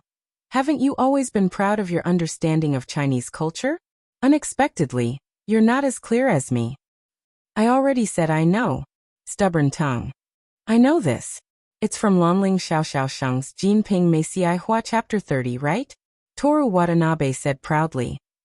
Is Jinping Mei good? Rin Kiyono asked with a smile as if chatting with him. Speaking of which, Banqiao is really like the countryside. Toru Watanabe said. The two of them were passing by the tram tracks. In the summer, the middle and both sides of the tracks were covered with grass, giving a sense of wilderness. Suddenly, there was a flock of sheep coming from the opposite side. The sheep were walking while eating grass. It was not strange to suddenly see such a scene. This was the Banqiao district's summer station. Above the tracks, There were intertwined wires. Tetsumasa Watanabe stared at the wires. At this time, there was a gust of wind. Ah. He blinked. Rin Kiyono turned her face, using her eyes to ask him, "What's wrong?" "Dust got in." Toru Watanabe rubbed his eyes. Even if it's Superman, his eyes are still a weakness. No, Superman's eyes can emit a superheat ray. Let me explain. It's not a laser, but a kind of shockwave ray with a temperature of up to 6,100 degrees. Its speed is 100 times faster than light. Moreover, it mainly uses the shockwave as an attack, with the heat as an aid. Superman can freely adjust the intensity and temperature of the shockwave. Sano Rin explained as he handed over a blue handkerchief with dolphins embroidered on it. "I'm not talking about Superman, I'm talking about me." Toru Watanabe wiped his eyes with the handkerchief. "But I'm a little surprised that you would watch that kind of movie. In your mind, what kind of person am I? A boring girl who only knows how to read books?" Rin Kiyono said helplessly. "In any case, I won't watch Superman. I'm sorry to disappoint you." He couldn't see her face, only her cold and pleasant voice could be heard. "I don't only watch Superman, I also watch Doraemon. I was even forced by someone to watch The Melancholy of Haruhi Suzumiya." "You put The Melancholy of Haruhi Suzumiya at the end? Are you planning to quarrel with me? Haruhi Suzumiya is capricious and unreasonable. It seems that you like me as destined." "You actually know that you're capricious and unreasonable?" "I have to be honest, I'm very conscious." "Thank you." Toru Watanabe returned the handkerchief to her. "You're welcome." Leaving Itabashi District Station, which could defeat Toru Watanabe, the two walked into the shopping street. "Why did we come all the way to Itabashi District?" Toru Watanabe asked. "Open your dust-covered eyes and look at the street in front of you," Rin Kiyono said. Toru Watanabe looked. "It's Itabashi District, what's the matter?" Rin Kiyono sighed and explained. "Although this is one of the 23 districts of Tokyo, the prices here are cheaper than in Shinjuku District." "Prices?" Toru Watanabe repeated the word. "What? Kiyono's family went bankrupt? I can sponsor you." "How much?" "Let me think." Toru Watanabe didn't check how much money he had so far, so he could only add up the amount indicated by the system. 100 billion yen, about enough, maybe more, maybe less. Is it enough? At least 1 trillion. That's not sponsorship, it's buying Kiyono's family, right?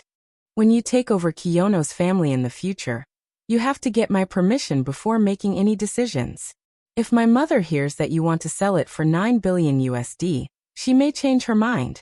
Then why did you come to Itabashi District? Let's go in and take a look. Rin Kiyono led Toru Watanabe into a photography equipment store. "If I use my family's money to prepare for the cultural festival, what's the point of winning first place? The ministry's budget is not enough? Just buy a camera mount that can be used, and the prices in Itabashi District are just low. It doesn't mean the quality is bad. Obviously your family is so rich, but you're thinking about how to save money and compete fairly with others, Kiyono-san. You're wasting air there, saying meaningless things. Why don't you come over and help us choose?" Rin Kiyono checked the material and sturdiness of a mount. "I hate you." Toru Watanabe stepped forward. After careful selection, the two of them walked on the commercial street of Banqiao District, which was so plain that it seemed to have lost its color. Children on holiday gathered in front of the freezer covered with ice cream, and the Akita Inu slept in the shadow of the eaves to avoid the sun. The two ate 140 yen, and 3 115 yen soya bread. "It's really cheap." Rin Kiyono nodded with satisfaction, with an expression that said she chose the right place. "I don't know if this counts as a date." Toru Watanabe looked at the plastic bag in his hand that originally contained soya flour. "But treating a girl to 40 yen bread, don't you think it's beneath my status as a billionaire? If you have something to say, just say it. I'm hungry." Toru Watanabe crumpled the plastic bag into a ball and stuffed it into his trouser pocket. 2 buns aren't enough. It was a small cake shop with only 3 tables. One table was occupied by 2 full-time housewives, and the other table was occupied by a fearless Siamese cat. The two sat at the table by the window. They ordered a small square cake with a layer of cake, a layer of fresh milk, a layer of fruit, and another layer of cake. At the top of the layers, there were strawberries, mulberries, and blueberries. There were 3 strawberries, and there were fresh green leaves on the stalk of the middle one. Each of them had a piece of cake and a cup of coffee. Toru Watanabe used a knife and fork to cut a piece of cake and a mouthful of strawberries, and ate them all. When the sweetness in his mouth reached its peak, he picked up the mug and took a sip of the slightly bitter coffee. Toru Watanabe looked out of the window, enjoying the delicious food and leisure. You have 3 girlfriends. Is it okay to eat dessert with me alone? Rin Kiyono looked up and asked him with a smile. Behind her, opposite Toru Watanabe, the 2 housewives were gossiping.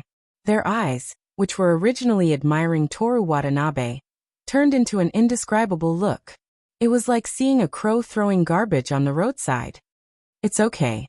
Toru Watanabe ate another mouthful of cake. Miki knows and she allows it. Allows? She allows me to be with you, Toru Watanabe said. Not to mention the 2 housewives. Even the waitress at the counter turned her head to look at them. Only the Siamese cat was still sleeping contentedly. Rin Kiyono put down the knife and fork, picked up the coffee cup, and showed a thoughtful look. You owe her and marry her in the future? She put down the coffee cup, and looked at Toru Watanabe quietly with her clear eyes. Yes. Toru Watanabe picked up the only strawberry with a leaf. What do you think? Of course I want to be with you. And I want to hug you without restraint, but… Toru Watanabe put the strawberry into his mouth. You don't want to, right? I said, I will defeat them all. Yes. Toru Watanabe didn't know what he was agreeing with. Halfway through the strawberry, the leaf in his hand broke. He wanted to eat the sweet strawberry in one bite, but now he didn't know whether to eat it or not. Rin Kiyono reached out her slender hand and picked the broken leaf for him. Thank you. Toru Watanabe swallowed the strawberry. This is a difficult thing. Rin Kiyono put the green leaf on the table. I admit that I underestimated Miki Kujo. It's my fault, Toru Watanabe said. You can't blame anyone. Rin Kiyono suddenly showed a relaxed smile. If you want to blame someone, you can only blame us for falling in love with each other too late. If I fell in love with you too early, I would have been kicked out of the club. So you can't blame anyone, unless we don't love each other. That's absolutely impossible. Toru Watanabe drank a cup of bitter coffee. To be honest, the more we can't be together, the more I want you to love me. I plan to do the same. Rin Kiyono also drank a mouthful of bitter coffee. Jackals of the same tribe. Toru Watanabe laughed. This time, Rin Kiyono didn't refute.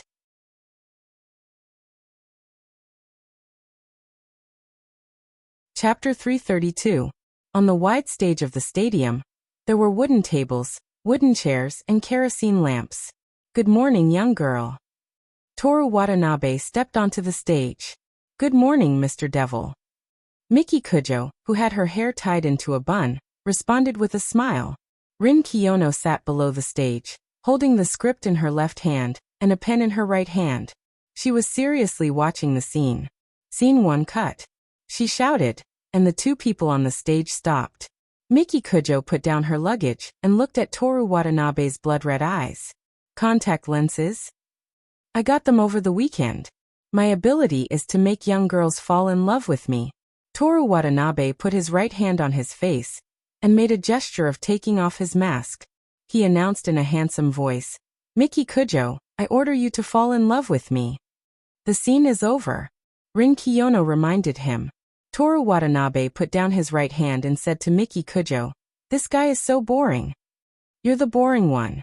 Miki Kujo didn't give her boyfriend any face at all. The 2 people got off the stage and gathered around Rin Kiyono with the rest of the audience.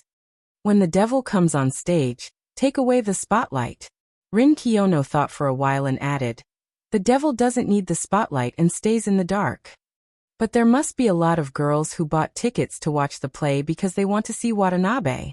Aona Koizumi looked at Toru Watanabe's face. Such a handsome face. She could touch it whenever she wanted, stare at it, and hug it from time to time. Every time she thought of this enviable thing, her mood would brighten up. Rin Kiyono looked at Toru Watanabe and asked him, what do you think? How about we put the spotlight on at the end?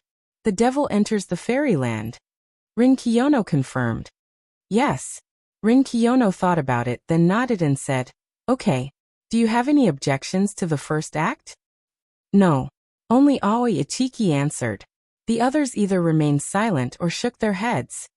Then let's begin the second act. Rin Kiyono ordered. Stage, grassland, characters, girl first, secret teller, demon. After some discussion, the three nameless passers-by changed their names to secret knowers, people who knew the secret to the immortal realm.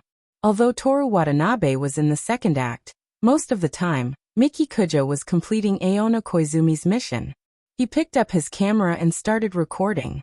The two people performing on the stage, as well as the other people watching their performance below the stage, were all captured in the video. When their performance ended, Toru Watanabe went up to them for an interview. Teacher Koizumi, do you have confidence in this play? I'll do my best. Aona Koizumi clenched her fists like a girl. So cute, let me interview the main lead, Kujo Sanyu. Miki Kujo blocked the camera lens with her white hand, like a superstar who hated reporters. After the first round of rehearsals, the gymnasium was closed for use, so everyone returned to the human observation department. Dusk flowed in through the window like beaten egg. Koizumi-sensei and Aoi Ichiki's acting is still not up to standard. Rin Kiyono sat at the head of the table made of beech. I'm sorry. Aona Koizumi said embarrassedly. Aoi Ichiki lowered her head and pretended to look at the script in her hand, as if she was seriously thinking about her acting. It's not just about acting, you also have to overcome your fear of the stage. Rin Kiyono continued. From now on we'll practice in the corridor. Ah. Aoi Ichiki exclaimed in surprise. Do I have to practice too? Koizumi and I was a teacher after all. It was very shameful to practice her voice and lines in the corridor where students were coming and going. Even if she wasn't a teacher, it would be a challenge for any normal student to stand in front of a crowd and read lines. How about just practicing your voice? Toru Watanabe said to Rin Kiyono. If you practice your lines outside, it will definitely spoil the show. That's right, that's right. Aoi Ichiki immediately agreed. Aona Koizumi also nodded in agreement. Rin Kiyono agreed with Toru Watanabe's suggestion. Other than the most important things, acting skills and stage psychology, we also have to start making the promotional posters. After the end of the meeting, they left the club classroom and came to the overhead corridor under Aona Koizumi's and Ichiki's hesitation. Are you shy? Toru Watanabe asked Aona Koizumi, who was at the back. Of course. Aona Koizumi's beautiful oval-shaped face was bitter. Just pretend that you're in class, then you won't be afraid. Let's try it. In the corridor on the 5th floor, the blowing department was practicing, the calligraphy department was writing giant calligraphy, and the robot department was experimenting with a robot dog. Aona Koizumi, who had just gathered her courage, suddenly had the same expression as Aoi Ichiki. The five of them stood in a row in the order of Watanabe, Kujo, Koizumi, Asaka, Itsuki. Rin Kiyono stood opposite them. Voice practice is the foundation, but it's also very important. Let's begin. Eiyayui okeo kakeo. Miki Kujo my Asahi, and Rin Kiyono were not afraid at all. Aona Koizumi and Aoi Ichiki's voices were hidden in their throats. Koizumi-sensei, Itsuki classmate. Rin Kiyono temporarily stopped. If you're afraid of speaking in front of others, how can you perform in a play? Yes. The two of them replied. Their voices slowly became louder. Rin Kiyono continued. If you want to display your full strength on stage, overcoming your shame is a prerequisite. The two of them followed Toru Watanabe and the others. At this time, a few girls from the blowing department smiled and greeted Aoi Ichiki. Hey Itsuki, what are you doing? Aoi Ichiki's face immediately turned red. Her voice became smaller again, and she shyly lowered her head. Aona Koizumi also lowered her voice, but after taking a deep breath, she quickly spoke again. Itsuki classmate. Rin Kiyono reminded her. Yes. Aoi Ichiki replied loudly, but she couldn't open her voice no matter what. Kakuki. Toru Watanabe's voice suddenly became louder. and the voices of the choir in the atrium at the bottom of the building were drowned out. On the 4th floor, the 3rd floor, the 2nd floor, and the 1st floor, people stuck their heads out to look up. In the teaching building on the right, in the classrooms next to the corridor, students who were preparing for class activities all looked up from the windows. A large group of people in the atrium laughed as they looked at the corridor on the 5th floor. "We can't lose to him alone." Shouts came from the atrium. And then the choir's voice was so loud that everyone around the atrium could hear it. Aoi Ichiki gritted her teeth, then closed her eyes, raised her head and puffed out her chest, and shouted towards the dusk sky. Itsuki, do your best." The girls in the choir waved their hands. Rin Kiyono looked at Toru Watanabe, and then looked at Aoi Ichiki, who was shouting with her eyes closed. "Pay attention to your abdomen." Yes. The rehearsal of the play went on in an orderly manner. The skyscrapers in Shinjuku shone brightly under the setting sun, and the glass walls refracted light that made people unable to open their eyes. When the light disappeared, Monday's practice was also over. After school tomorrow, gather in the sewing classroom. Everyone, try on your clothes. If there's anything wrong with the size, immediately ask the students in the handicraft department to change it. Okay. Dismissed. Thank you for your hard work. After changing their shoes in the shoe cabinet, everyone decided to eat mutton today. Around the grill, there were vegetables, potatoes, mushrooms, bean sprouts, onions, asparagus, and so on. In the middle there was lamb tenderloin, lamb fillet, lamb neck, lamb chop, lamb tongue, and so on. The thin tenderloin was roasted until its skin was slightly yellow. After dipping it in the sauce, they put it into their mouths. At the same time as they took the first bite, they couldn't wait to pick up the tongs and put in the second piece. The lamb fillet was bigger than the tenderloin, and there was a layer of white fat around the edges. Under the charcoal fire, it sizzled, and the aroma filled the air. After sprinkling salt and cumin, they even ate it with chopsticks. Cheers. Toru Watanabe raised his iced cola. Cheers. Aoi Ichiki was the first to agree. She stared at Mayasahi and was ready to clink glasses with her. Mayasahi raised her glass of juice and directly extended it to Toru Watanabe. When she touched Toru Watanabe's glass, Aoi Ichiki hurriedly held the cup with both hands and moved closer. Wait a minute. Aoi Ichiki poured drinks for herself, Aona Koizumi, and Rin Kiyono. Miki Kujo casually raised her glass and clinked it with Toru Watanabe's. Female lead, say something. Toru Watanabe said to her. Miki Kujo rolled her eyes at him and said, I wish for the success of the play. Success. Cheers. Oh, Aoi Ichiki sighed comfortably. She put down her cup and shouted again. Ah, the lamb chop is ready. Eat. Eat. Aoi-sensei. I want one. Aoi Ichiki couldn't wait to hand over the plate. Wait. Miki Miyazaki stopped Aoi Ichiki and picked up a slice of lemon juice. Sprinkle it with lemon juice and it's done. Thank you, Miki-sensei. Aoi Ichiki didn't care if her hands were dirty. She directly grabbed the bone and took a big bite. Her lips were covered with oil, and her legs in her pleated school skirt kicked under the table. Delicious. Delicious. Sensei, it's delicious. Toru Watanabe wrapped the bone with a towel and handed a lamb chop to Miki Kujo. He watched Miki Kujo take a bite with her seductive red lips. When he swallowed his saliva, he couldn't tell whether the lamb chop or the lips were more attractive. After contentedly enjoying the work meal, Rin Kiyono and Aoi Ichiki went to take the driver's seat. Aona Koizumi and Mayasahi drove back to Shinanko. Toru Watanabe followed Miki Kujo to Kamibocho Villa. In the car, Miki Kujo crossed her slender legs, crossed her arms, and sneered at Toru Watanabe. What's wrong? Toru Watanabe asked. If you don't do that kind of thing, you won't go to my place, right? On the contrary, every time I go to your place, I can't help but do that kind of thing. Fancy words. Do you think I'll believe you? Then I'll prove it to you. Toru Watanabe said firmly. I won't do anything tonight. What if I do? Miki Kujo asked with a smile. If I do, I'll. The car just passed by the Shirgu. I'll break this bridge. Come on. If you do, you're not allowed to do morning exercises tomorrow morning. Then you'll lose. Toru Watanabe was very confident in his perseverance. When Miki Kujo kissed him at Imperial Tea, he was disgusted with her. When they arrived at Kamibocho, the two strolled through the rows of bookstores on the street. Toru Watanabe bought a set of Nagai Lotus Spirits Anthology, published by Yamba Bookstore. "See, I'll sleep with them tonight." Toru Watanabe showed off. "Don't worry." Miki Kujo had a card up her sleeve. "Are you going to use Aiza's unique skill?" "It's not to that extent yet."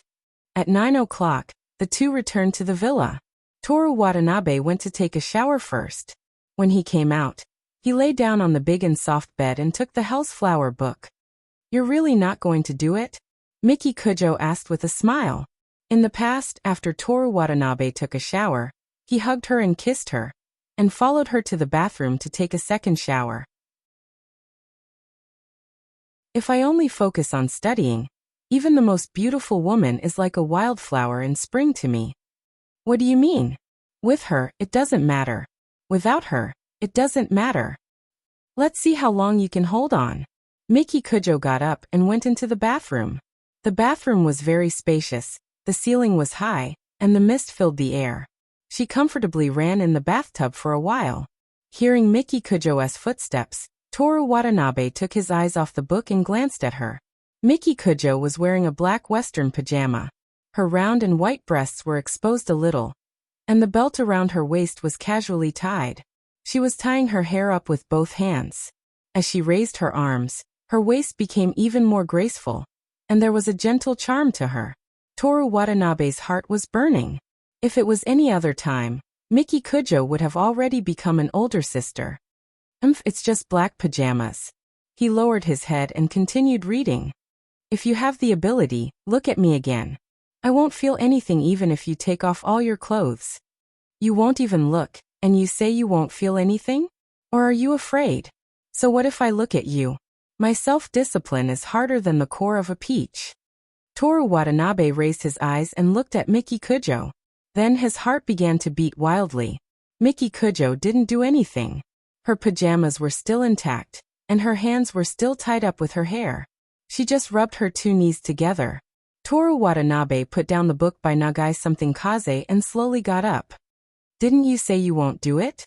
Miki Kujo laughed sarcastically. "I won't do it, absolutely not. It's just that it's late, and it's time to sleep." Toru Watanabe turned off the lights and lay on the bed with Miki Kujo in his arms. Miki Kujo leaned into his arms, her nose pressed against his chest. Toru Watanabe stroked her hair with his left hand, and his right hand lifted up her pajamas and reached for her crotch. "What are you doing?" "Massage." "I really can't believe a single word you say." "Most of it can't be believed, but I won't joke about the words 'I love you.'" Toru Watanabe gently stroked the outside of her body. "I swear in the name of Kanagawa High School, in the name of Shitani Station, in the name of everyone. Miki, I love you the most." Who was the one who said this? What does Toru Watanabe's incident last May have to do with me this September? "Don't move." Miki Kujo frowned slightly. "I read a book recently. It says that when a woman gets excited before bed, it'll subside after she calms down, and her body and mind will be filled with a feeling of happiness. It can relax people and help them sleep soundly. I'm doing this for Oniai-san's sake." "What book?" "Anyway, it's a very serious book."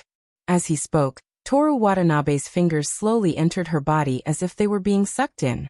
Miki Kujo pressed tightly against Toru Watanabe's chest, panting slightly.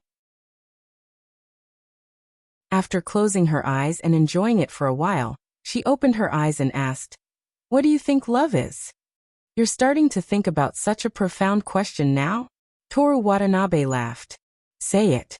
Watering the flowers you like." "That doesn't sound romantic at all. Love is a mantis.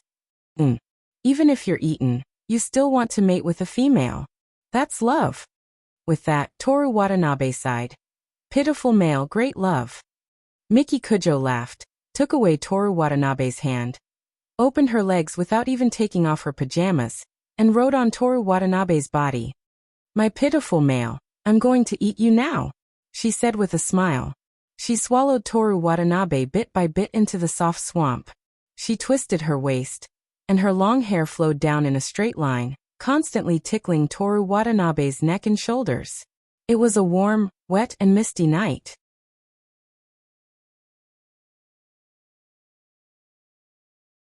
Chapter 333. The next morning, Toru Watanabe didn't go for his morning run. While Miki Kujo was still in a daze, the two experienced a particularly passionate lovemaking. Because of this, Kujo classmate didn't ask for leave today. Kanagawa High School was immersed in the excitement of the upcoming cultural festival. They were so excited that they began to worry about the approaching super typhoon. They prayed that it would come later and last until after the festival. Koen Watanabe, good morning. Walking into the classroom, Tetsumasa Watanabe was about to sit down in his seat when he looked at Aoi Ichiki, who greeted him with a puzzled expression. This was the first time since Karuizawa came back. Yesterday's mutton was delicious. What are we eating today? Aoi Ichiki said, as if she remembered the taste of roasted mutton bursting in her mouth. She couldn't help but lick her lips. So that's how it is. How about Sichuan cuisine? Toru Watanabe sat down in his seat, not only to Aoi Ichiki, but also to discuss with the two girls. Numbing and spicy mapo tofu, spicy chicken filled with chili, a bowl of white rice, and a mouthful of iced cola. He said as he put down his backpack. Aoi Ichiki couldn't help but swallow a mouthful of saliva, and carefully said, "Is it too spicy?" "Don't worry, Miyazaki-sensei is here, no one will die. It's that spicy." Aoi Ichiki was shocked. She couldn't decide and fearfully asked for Rin Kiyono's opinion. "Kiyono classmate, what do you think? Do you want to eat this Sichuan cuisine?" "Compared to eating, I think you should think more about the play," Rin Kiyono coldly replied. Aoi Ichiki smiled embarrassedly, turned her head, and took out the script to read. She swallowed from time to time, probably because she was stimulated by the whole pot of red chili. Tetsumasa Watanabe was wondering where to find authentic Sichuan cuisine in Tokyo, when Miki Kujo patted his right arm. "What's wrong?" He turned around. Miki Kujo didn't say anything. Her delicate and beautiful face was already buried in the pillow. The thing in her hand that she used to slap Toru Watanabe was her exercise book. Ah. Toru Watanabe slapped his forehead as he remembered that the two of them had yet to do their homework. He hurriedly took Miss Kujio's homework, and Ching Yi-rin's homework that was placed on the corner of his desk. Then he spread it out on the desk along with his own, and began to write at a rapid pace. His own printed book, Miki Kujo, was beautiful and beautiful. If he did it himself, he could finish it before class. But if Aona Koizumi found out that he didn't do his homework, she would definitely call his parents in Iwate Prefecture. She indulged Toru Watanabe in everything except his studies. Toru Watanabe usually lived in Shinanko, and his homework was done under her supervision. Relying on his superhuman hand speed, he finally finished copying 2 sets of homework before the class meeting started. Toru Watanabe's lesson for the day: the battle should be fought after the homework business. After a full day of classes, they first went to the Human Observation Department and left their bags there. After that, Miki Kujo stayed in the club classroom, while the rest of them went to the sewing classroom with Mayasahi, who had just rushed over. "Senpai, are the university's club activities okay?" Aoi Ichiki asked. "It's okay." Mayasahi, who was wearing casual clothes, was particularly eye-catching among the group of people in school uniforms. Those who didn't know her thought that she was a new intern teacher, and hoped to be in her class next year. Those who recognized her, regardless of whether they had talked to her before, would greet her warmly and say, "Senpai, long time no see." "Senpai, how's Waseda University?" Aoi Ichiki asked Aona Koizumi. "Do you want to come and be my junior?" "I'm still considering it, but going from a student to being Koizumi, Senpai's junior is pretty nice." "Then let me introduce you to my alma mater." People came and went in the hallways. Some were carrying cardboard boxes, some were carrying wooden planks, and some were writing slogans on billboards. The sewing classroom was on the 2nd floor of the club building. Usually this classroom would be used for home economics classes to practice sewing. When they walked in, the girls from the handicraft department were already waiting inside. "Sorry we're late." Rin Kiyono greeted them. "It's okay, we just arrived as well. Come and try it on." If there's anything that doesn't fit, we can change it on the spot. Okay, thank you. The 5 of them received their outfits from the girls. When it was Toru Watanabe's turn, the girl with the short ponytail from the handicraft department said happily, "Kun Watanabe, I heard that you were the one who designed the outfits. They're really nice." I only gave a suggestion. It's all thanks to the art department's head, Kagawa-senpai. The girl with the short ponytail giggled. She glanced at the door of the sewing classroom and whispered to Toru Watanabe. When Kagawa-senpai gave me the outfits, she said that in her world, you've already been killed hundreds of times. Hundreds of times? That's too cruel. I'm not some kind of demon. Every night, I remind her to go to bed at midnight. I'm worried that she'll be in danger during this period of time, so I remind her to be careful when she goes to the bathroom. I don't want her to break her hand because the floor is slippery. When crossing the road, she has to be careful of passing cars. This was 100% the truth. The girl with the short ponytail, and the other members of the handicraft department, who were still sitting in front of the sewing machine, all laughed. After the 5 of them received their outfits, the girl with the short ponytail said, "The sewing classroom doesn't have a fitting room, only a preparation room. Girls, please go first, thank you." The girls took the outfits and walked towards the preparation room. Aoi Ichiki stared at the backs of Masahi, Rin Kiyono, and Aona Koizumi and swallowed hard. She took a step forward, and was about to follow them with the outfits in her hands when she felt a tug on the collar of her school uniform. "What are you doing?" She turned around and glared at Toru Watanabe angrily. "What do you think?" Toru Watanabe coldly glanced at her. Aoi Ichiki reluctantly broke free from his grasp. "What's the matter?" the girl with the short ponytail asked. "Nothing. That scene just now was from a play. I suddenly wanted to joke around with her." Toru Watanabe gave a perfunctory reply. "Watanabe-san." Rin Kiyono's beautiful figure stopped in front of the preparation room. "What's the matter?" Toru Watanabe looked at her. "Even if the 3 of us are changing, you shouldn't do anything obscene. Even if you don't feel embarrassed, I feel embarrassed for you. How am I supposed to do anything obscene in front of so many people? Please teach me, Kiyono-san." "Watch your ears." He was completely seen through. Toru Watanabe was indeed preparing for a listening test. According to the different sounds of the students' school uniform, university students' casual clothes, and teachers' uniform rubbing against each other, he was able to determine the order in which the 3 of them would take off their clothes. As for the scene, he was very familiar with the 3 of them, so he could use his imagination to make up for this flaw. Now that Rin Kiyono had seen through him, he could only give up on this impromptu test that tested his brain and physical strength.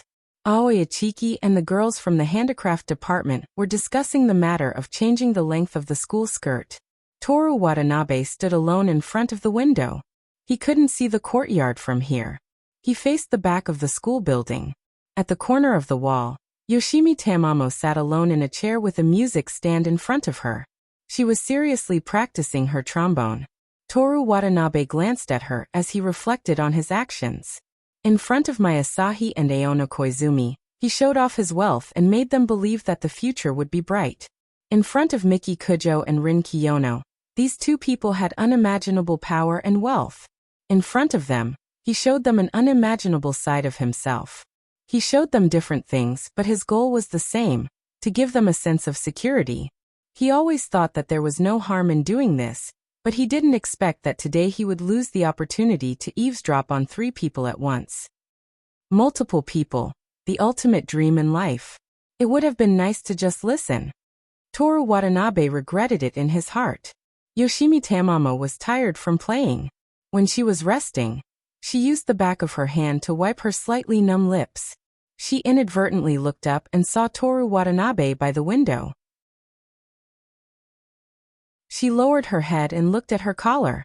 Because it was hot and there was no one here, the bow-knot necktie was slanted, revealing a deep cleavage and a large patch of snow-white skin. Pervert! She clamped the trombone under her arm. With her left hand on the stool and her right hand on the music stand, she changed her position. Toru Watanabe came back to his senses. and realized that Yoshimi Tamamo had disappeared. Yoshimi Tamamo has changed too, he thought. It wasn't just Yoshimi Tamamo. In the past year, Rin Kiyono, Miki Kujo, Mayasahi, Aona Koizumi, and himself had all changed to varying degrees. Although their personalities were still unique, they were becoming more and more like ordinary people. One day, the sound of the preparation room's door being opened came from behind. Toru Watanabe stopped thinking and turned around. The first to walk out was Mayasahi. She was wearing a red and white witch uniform. Her small face was delicate and delicate. Her eyes were as clear as the spring water in the mountains. She was wearing a witch uniform and looked very otherworldly. However, under the wide neckline, there was a small chest and a thin waist that was tightly bound by a belt. On a stormy night, in the shrine's main hall, reaching his hand into the witch uniform's collar and touching a witch like this. Ah, so beautiful. So beautiful. Senpai Mai is so beautiful. Aoi Ichiki screamed with glowing eyes. Toru Watanabe took out his camera and started shooting.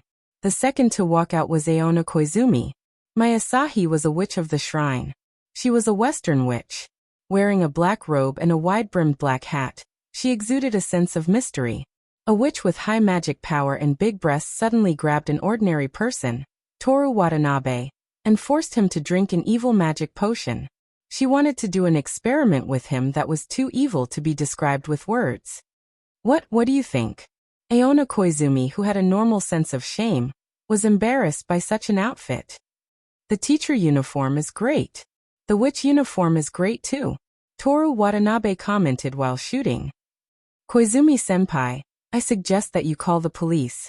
Rin Kiyono's cold voice sounded. At the same time, she walked out of the preparation room.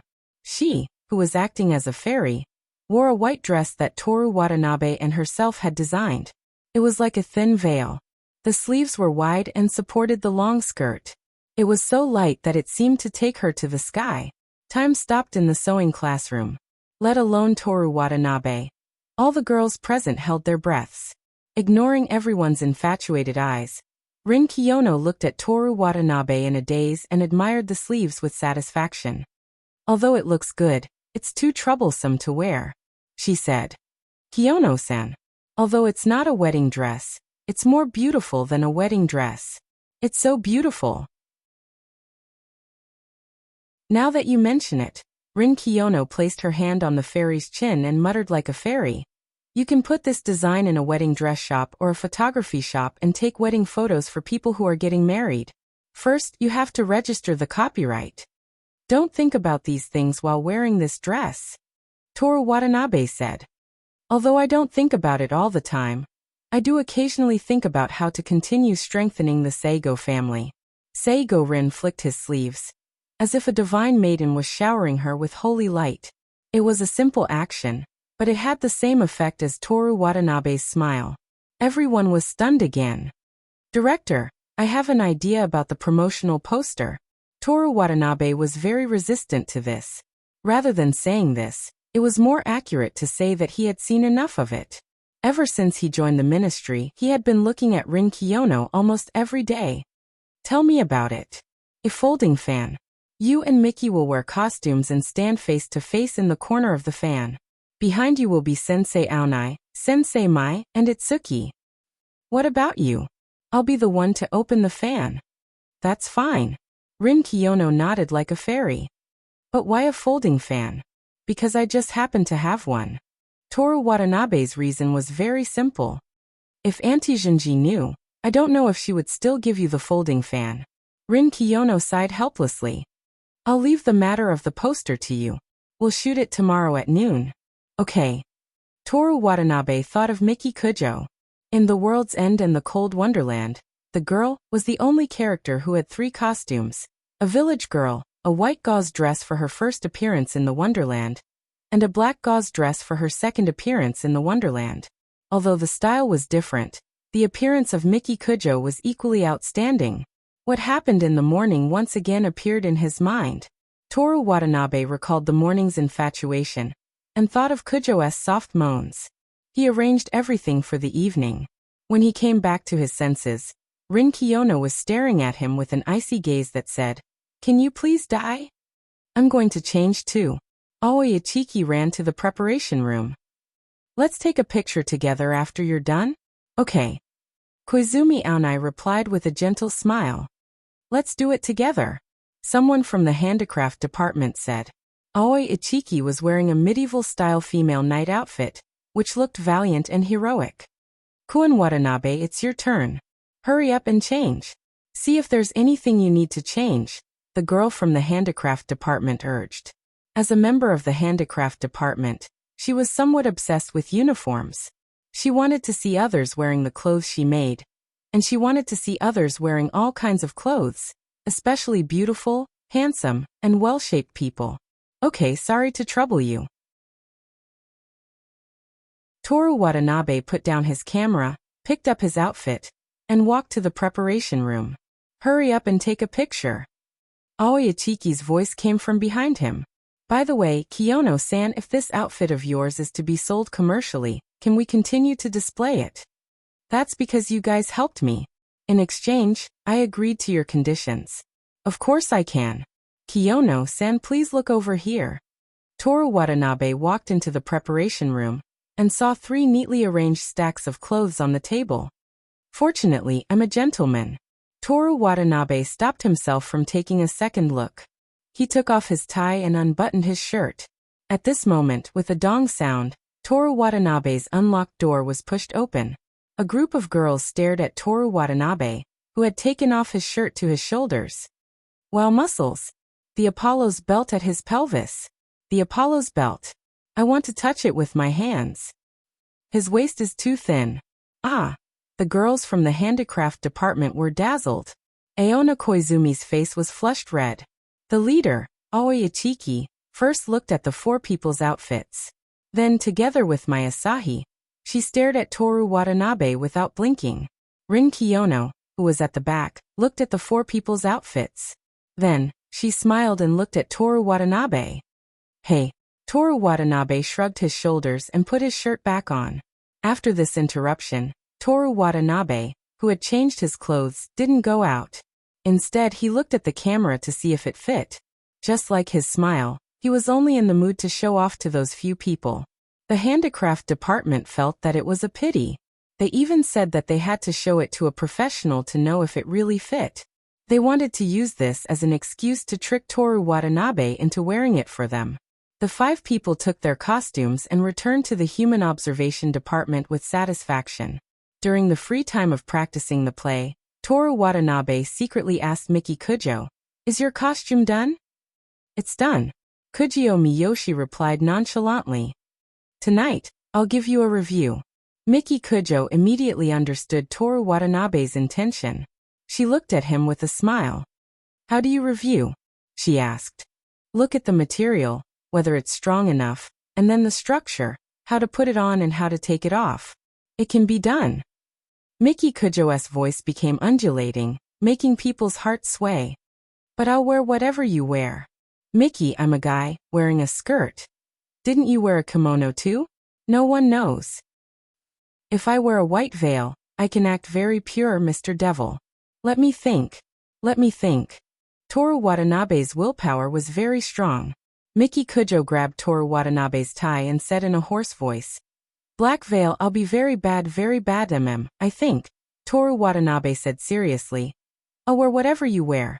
This is very fair, very good." Miki Kujo laughed happily. She loosened his tie and pushed Toru Watanabe away. Useless.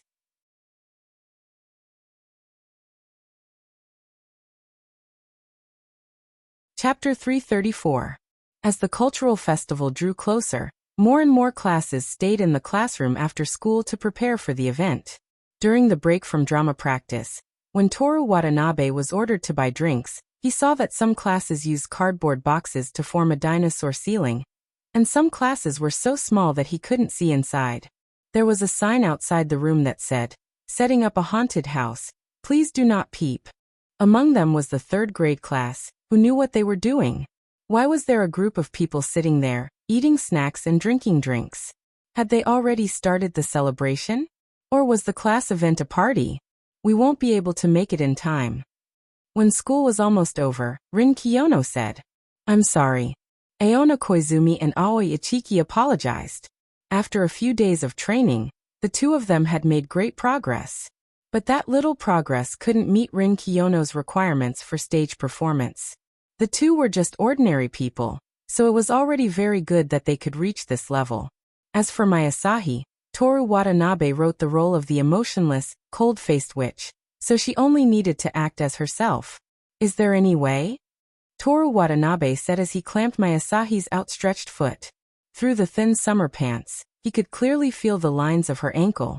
Sitting on the beach table, Mayasahi flipped through the script in her hand, but didn't see anything strange. From this, it could be inferred why Toru Watanabe's acting was so good. There was no need to explain further, as he had experienced too much. Everyone looked at Rin Kiyono, who thought for a while and said, "We can only sleep together." "Sleep together?" Aona Koizumi was puzzled. "Yes," Rin Kiyono explained, "starting from Friday night, we'll be training at school until Monday morning. We'll have high-intensity training." "I don't have a problem, but can my and Itsuki classmate do?" Aona Koizumi looked at the two. "Yes." Mayasahi nodded lightly. "I'm fine with it too. After all, there's no training for the national competition before the cultural festival ends." After saying that, Aoi Ichiki tried her best to hide her excitement and asked, "Do girls sleep together at school?" As the teacher Aona Koizumi said, "From a safety point of view, this is indeed the right arrangement." "I'll sleep at home and come back on the same day," Miki Kujo said. "No." Rin Kiyono refused without even thinking about it. When Miki Kujo looked at her coldly, she explained, "The meaning of training is to seize every second after you open your eyes. Going home will only make you relax. The most important thing is that once you go home, no one can guarantee that you can get up on time." This was an irrefutable reason. However, if he wanted Miki Kujo to admit her own shortcomings, it would be more realistic to ask all the merchants to reveal the inside story of the industry. "That's because there's nothing for me to wake up on time. As long as I want to do it, I can get up as early as I want." Miki Kujo turned her head to look at Toru Watanabe and continued, "The second time I met my dear was a very, very early morning, right? It was a Monday that I suddenly wanted to get up early." Toru Watanabe pretended to recall. "I put on Kanagawa High School's Western-style uniform and went out early. I met my 100% girl under the oak tree." "Ouch, what's wrong?" Aona Koizumi hurriedly asked when she saw Toru Watanabe's pained expression. Toru Watanabe didn't say anything. He just bent over and pressed his hands on his knees. He appeared to be in pain. "Did you hit the table?" Miki Kujo asked with a smile. "Be careful." As long as he didn't say anything and put on such an expression, everyone would think so.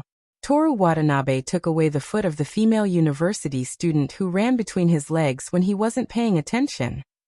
But Toru Watanabe continued to bear the pain and didn't give her a chance to ask for details. "Miki, we're now in the second semester of our second year of high school. We only have 1.5 years left to wear the uniform and have sex in school." Aoi Ichiki's expression was indescribable. Aona Koizumi covered her forehead with her hand. She had a look that said, "Please forgive us for embarrassing ourselves." Rin Kiyono put her hand on her forehead as if she had a headache. She sighed helplessly. Mayasahi was expressionless as she put her smooth and delicate foot back into the guest's shoe. "That's true." Miki Kujo completely agreed with Toru Watanabe's words. "If that's the case, then I'll join in the dormitory, but I won't sleep with you guys." "Kujo-san," Aona Koizumi said with a bitter smile. "I'm a teacher after all. I can't allow you and Watanabe to do that kind of thing in school." Kujio Miki furrowed her delicate brows. "How about this?" Toru Watanabe had already relieved the pain from hitting the table. "We'll all sleep together in this classroom. It'll be easier for me to protect you guys. Miki, you'll sleep between me and Kiyono-san." "Sleep together." Aoi Ichiki was surprised. "There are so many people, and Miki is also here. What can I do?" "What can you do when I'm not here?" Miki Kujo asked with a smile. "What I mean is, because you're here, even if I want to do something, it'll be done to you." Toru Watanabe explained, then asked the others. What do you think? I don't have any objections. Rin Kiyono knew that Toru Watanabe's every word was true. Okay. Mayasahi nodded. That's good. Aona Koizumi said. But everyone should be separated. I'll go to the infirmary to get the curtain so that it'll be easier to change. Is everyone okay? Aoi Ichiki looked at everyone in the room in surprise. You should be the most okay, right? Toru Watanabe said to her. Don't look at me like this. Aoi Ichiki hugged her body and said proudly, I'm very conservative. What I mean is, I respect your sexual orientation very much, so I definitely won't do anything to you. Okay. Rin Kiyono interrupted the farce. It's Suki classmate, if you can't accept it, I'll arrange another plan. However, if Watanabe classmate stays alone, I'm worried that some people will see each other in the same bed. Aoi Ichiki exclaimed as she looked at Mayasahi, then at the two girls. Kiyono classmate meant. If Toru Watanabe slept alone, would she, Kujo classmate, and my classmate sneak into his room? Absolutely not. She didn't notice that Aona Koizumi's white face was red. Okay. Aoi Ichiki made up her mind. Everyone will sleep together. I just want to protect you. Why do you think so much? Toru Watanabe discovered that he was the one with the purest thoughts. Rin Kiyono ignored him and said to Aona Koizumi. Accommodation is taken care of. Can the school take care of food and toiletries? Toiletries are fine. There's a bathroom for teachers. We can only buy our own food and make it in the cooking classroom. The teacher will take care of it. Aona Koizumi said while thinking. The teacher's cooking, Aoi Ichiki exclaimed with exaggerated acting skills. It's not too troublesome. Rin Kiyono said. There are 6 people. If we make exquisite food, half a day will be spent on it. Watanabe classmate. Here. Aren't you in charge of the fried rice? You'll be in charge of it this time. This way, even if it tastes bad, our Kujo-san won't say anything. It's my fault for being partial to my dear. Miki Kujo glanced at Rin Kiyono teasingly. Rin Kiyono ignored her and continued. Buy some curry and make it so that we can eat 2 meals. Try to save as much time as possible. In her crystal clear eyes, there was no trace of falsehood, only an unwavering honesty. If she said that they were sleeping together for training, then it must be for training. Perhaps in the depths of her girlish heart, there was a longing for a rosy future. I'll make the curry, Aona Koizumi said gently. I'll also ask the teacher for the dormitory application. Okay. That's all for today. Dismissed. Thank you for your hard work. Everyone said. What are we eating tonight? Aoi Ichiki shook her body expectantly. Watanabe classmate. Rin Kiyono put the script full of words into her bag. Finish the promotional poster as soon as possible. Work has to be done after dinner. Toru Watanabe raised his right index finger. How about eating beef hot pot today? There are big bones bigger than a fist. You can hold them and gnaw on them. Gulp. Aoi Ichiki swallowed a mouthful of saliva. As the corridor of the school building became more and more crowded, it was Friday in the blink of an eye. There are still so many people at this time? Aoi Ichiki placed her hand on the elevated corridor and looked down. Kanagawa High School was located on relatively high ground. Standing on the 5th floor, one could overlook the night view of Shinjuku. The orange lights formed a long line, and the vehicles formed a river of light that slowly flowed in the night, as if they were the blood of the city. Tonight, Kanagawa High School was also brightly lit. Most of the classrooms were lit. From here, one could see people walking in and out of the windows. On the 2nd floor of the club building near the elevated corridor, the debate department was having a heated argument. It wasn't surprising that a fight could break out at any time. In the distance, on the 3rd floor of the teaching building, 2 people were having a serious conversation on the first grade's podium. It wasn't clear whether they were having a conversation or rehearsing a crosstalk. It's an incredible feeling. Aoi Ichiki muttered to herself. Toru Watanabe understood what she meant. In the night, looking at the light leaking out of the windows and the scenes through the windows gave him a strange feeling. Classmate Ichiki. Aona Koizumi called out from the end of the corridor. Coming. Aoi Ichiki ran over. The night breeze blew away the stuffy heat for a moment. After Aoi Ichiki changed, it was finally Toru Watanabe's turn. The 6 of them didn't wear pajamas. They were all wearing t-shirts and knee-length pants. Only Aoi Ichiki was an exception. She wore the school's loose sportswear. Why is it that when you change, I have to go out? I'm changing, but you can stay inside. Toru Watanabe's voice came from the corner of the curtain. Don't waste time there.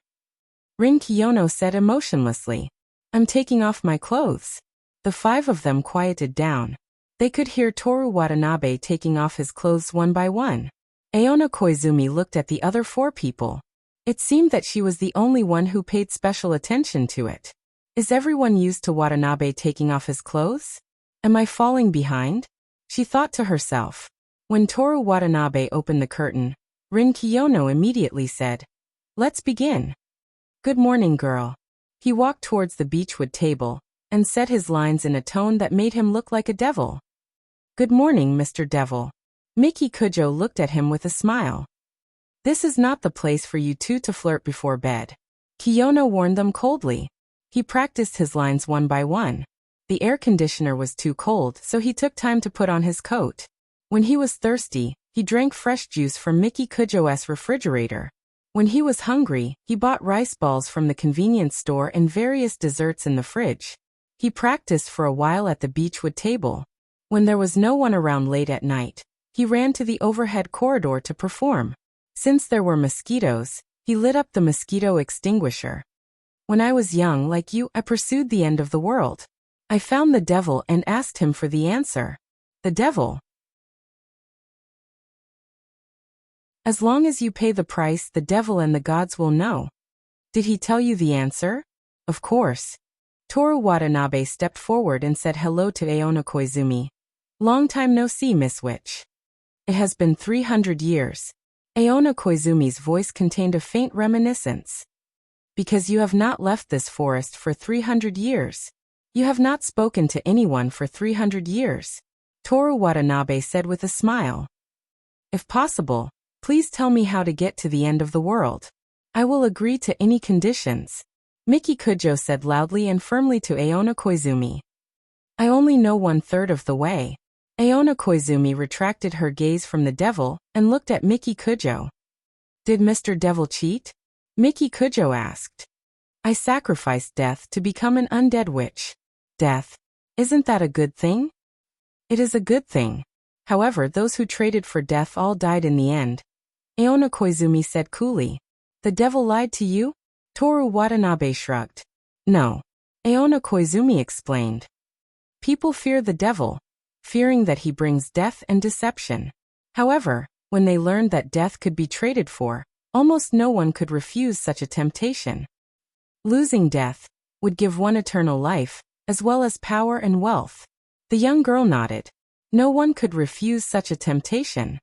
"However," the witch said, "once a human obtains eternal life, their desires will swell to no end.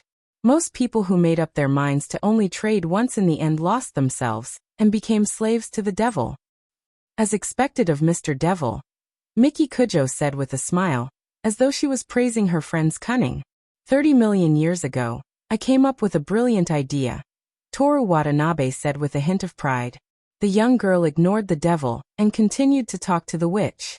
"If that is the case, why did you use death to trade for only 1/3 of the map?"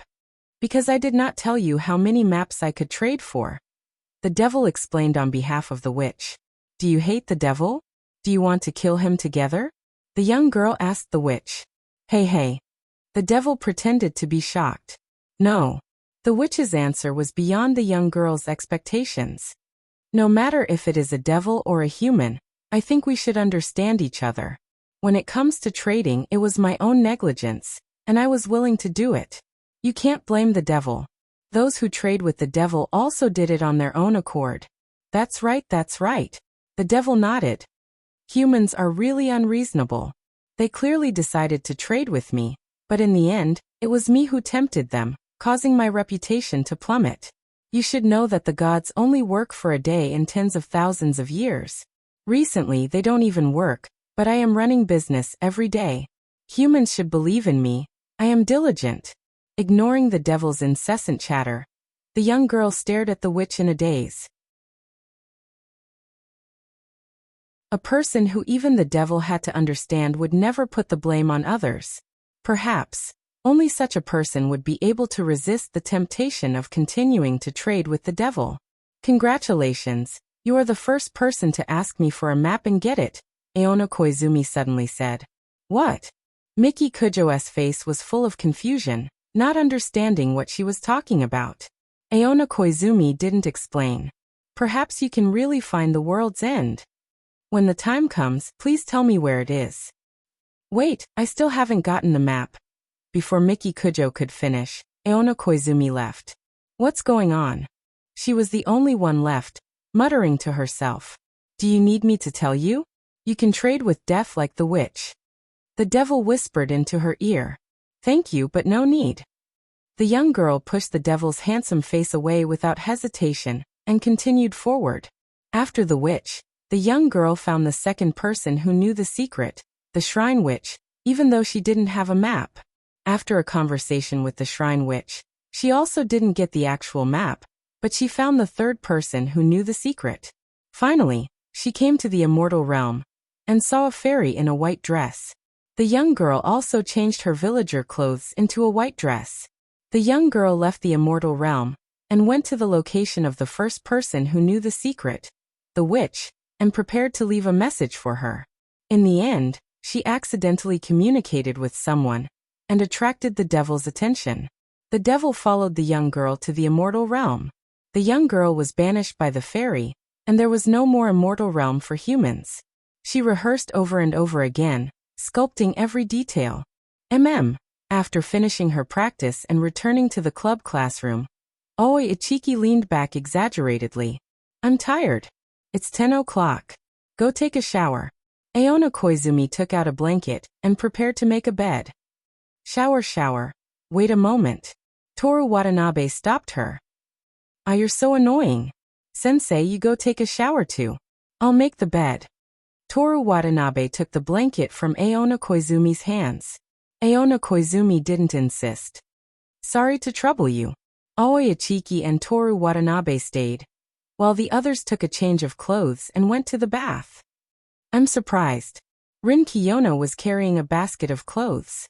You're actually taking a shower with us. Anyway, I've already slept with Watanabe. It doesn't matter if we take a bath together.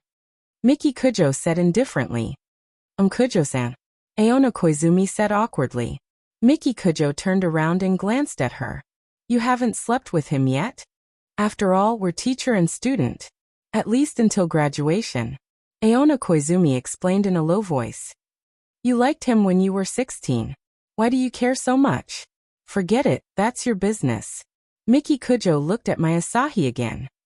You've already slept with him, right? When was the first time? Miki Kujo asked. Last year's study trip.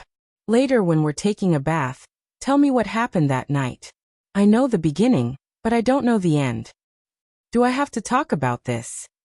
Aona Koizumi asked hesitantly. I want to know Toru's first time. Mayasahi stared at Miki Kujo without blinking. Fair trade, very reasonable. Miki Kujo repeated Toru Watanabe's lines from the play. You also have to talk about this. Aona Koizumi looked back and forth between the two of them.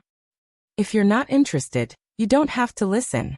Miki Kujo said to Aona Koizumi, then looked at Rin Kiyono with a smile. Boring stuff. Rin Kiyono was expressionless. In the changing room, the four of them took off their t-shirts, shorts and underwear. Four naked bodies were exposed to the air. Aona Koizumi used a towel to cover her chest and stomach. Looking at the other three's bodies, she couldn't help but compare them. She had the biggest breasts, followed by Miki Kujo and Mayasahi. As for Rin Kiyono, she had more than she looked, although she was still very small. Although her own was the biggest, Miki Kujo's was taller, white and very attractive. And Mayasahi's looked soft, like cotton candy, which made people want to take a bite. Even if Rin Kiyono used her hands to squeeze, it would be difficult to get a cleavage. But the shape was beautiful, like two washed peaches. Not only the chest, but also the waist, butt and legs. Everyone had their own unique features, but they were all very attractive, making people not know where to look. Koizumi-sensei, your breasts are very big, Miki Kujo said while comfortably soaking in the pool. Ah, thank you. Kujo-sans are prettier. Mine seems to be a bit bigger. Aona Koizumi sat in the pool with her hands on her knees. Toru said. Mayasahi held up her own chest. He likes the perfect size. Then I'm too big.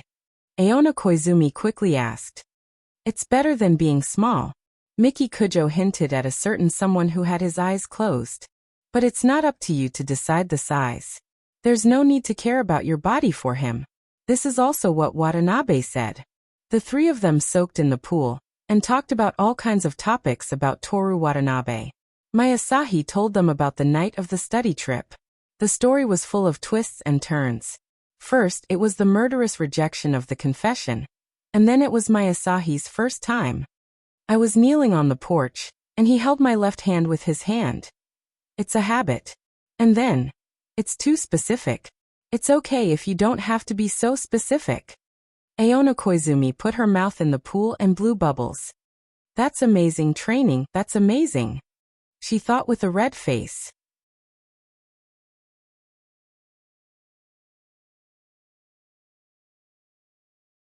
Chapter 335. It was already past 11 o'clock when everyone finished showering and lay under their blankets. Turn off the lights? Aona Koizumi called out, and the club classroom was immediately plunged into darkness. The curtains were drawn, and the moonlight couldn't enter. She used the light from her phone to return to her bed. The rectangular beach table was moved aside, and the wide side that previously faced the window was now the long side. In the empty space on the table, the three of them slept in this order.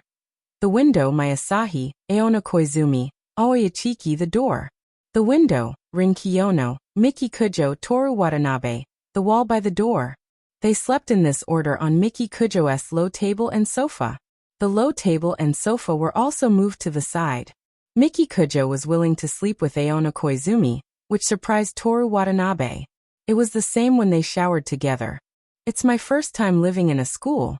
What about you, sensei? Aoi Ichiki turned her head and asked Aona Koizumi. I lived here once when I was in high school. Aona Koizumi replied softly.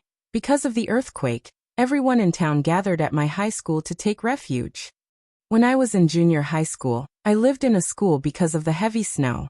Toru Watanabe followed. I feel a little excited. Aoi Ichiki squirmed under the blankets.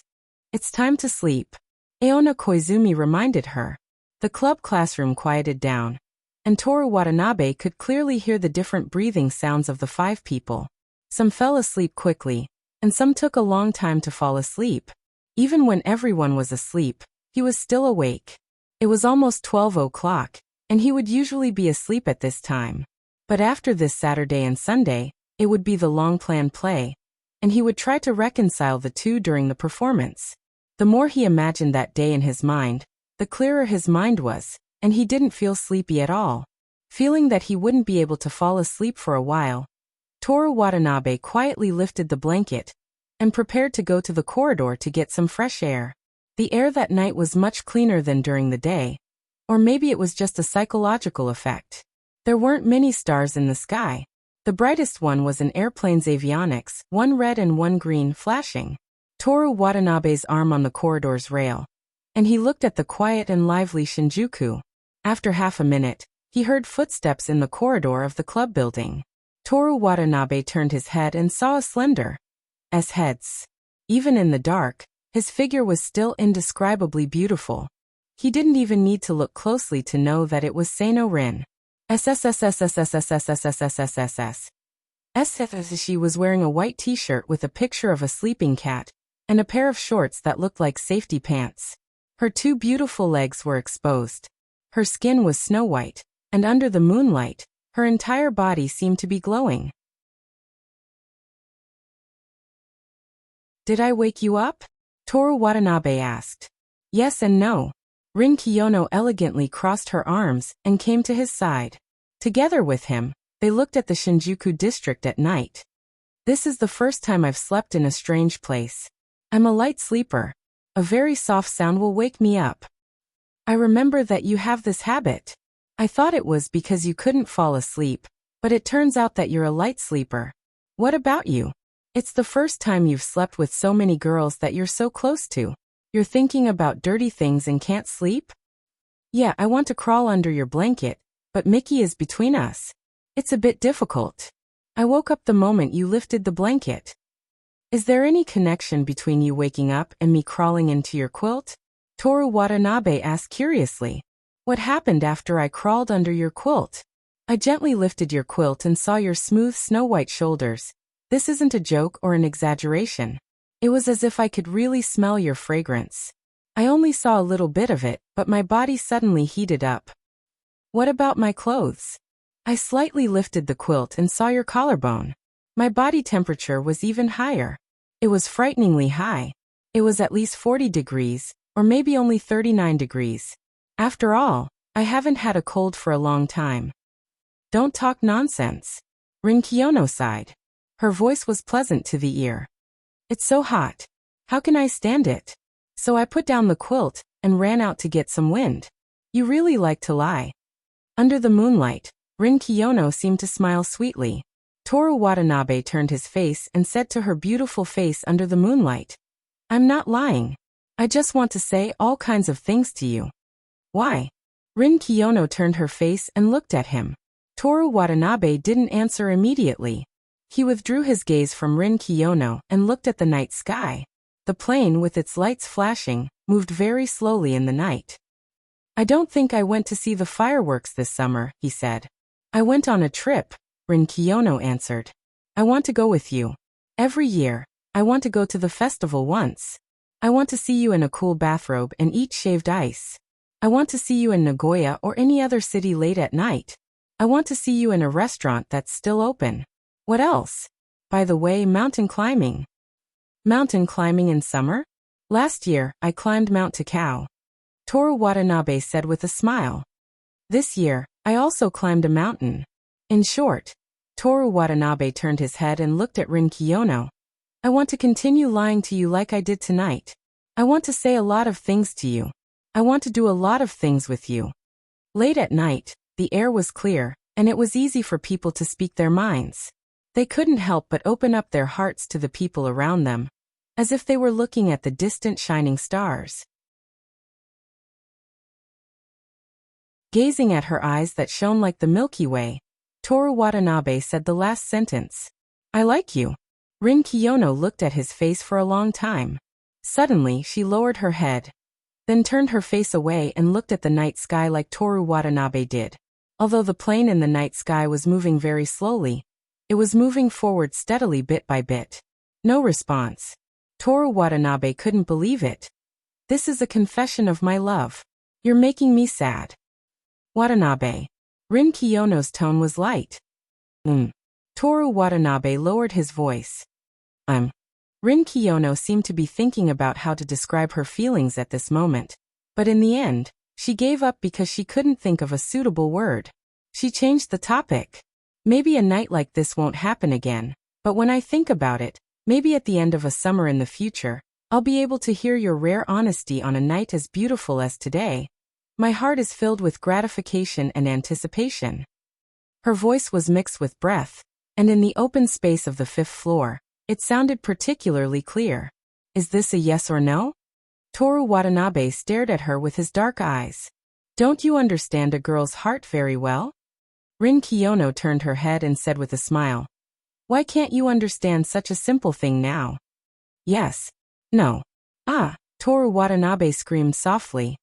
But, Rin Kiyono raised her right hand, which had been hugging her left elbow, and combed her beautiful bangs. I like you too. If I jump down now and die on the spot, it's okay. If you do that, I'll be very troubled. Then don't jump. Toru Watanabe let go of the corridor handrail. What should I do? I'm so hot right now. Do you want to buy a drink? It's my treat. Did you bring your wallet? Toru Watanabe was wearing a pair of shorts. The pockets were very large, but he didn't bring any money. No. Toru Watanabe touched his pockets and said straightforwardly. Rin Kiyono let go of her left hand, which was holding her right elbow, and her clean and slender hand was holding a simple and cute wallet. The most special thing is you, above everything else, my God, Rosen-san. Toru Watanabe reached for the wallet. Remember to give me the change and pay me back, including my share. When he opened the wallet, the first thing he saw was Rin Kiyono's student card. Long black hair like lead powder, a cold little face like moonlight, a flower on a high mountain. As he commented, Toru Watanabe took out a $500 coin from the wallet. It's useless to praise me, remember to pay me back.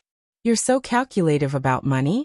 Whoever marries you in the future, won't they have no financial freedom at all? I advise you from now on, give me the $100 billion of unknown origin for safekeeping, so that you don't buy a house for someone else. I took your $500, but you're thinking about my $100 billion. The two came to the vending machine in the corner of the 5th floor. Other than the green escape sign, it was the only place that was lit up. A few insects, either late summer or early autumn, were clinging to the glass. The red machine's bright light was too dazzling for the eyes that were used to the darkness. Rin Kiyono glanced at it, and then looked away. Toru Watanabe stuffed the coin into the machine and bought oolong tea and cola. The cola and Baoto bottles fell, making a clattering sound. The sound of drinks falling at night seems to be better than during the day, with a hint of loneliness. Toru Watanabe picked up the drinks and handed the Baoto bottle to Rin Kiyono. Remember to pay me back. Enough. And the $100 billion. That's mine. At 6 o'clock the next morning, Aona Koizumi was the first to wake up. She subconsciously looked at Toru Watanabe. The bed was empty. He must have gone for a morning jog. She looked at the others. Mayasahi was sleeping quietly with her face facing the classroom door. Aoi Ichiki's sleeping posture was very strange.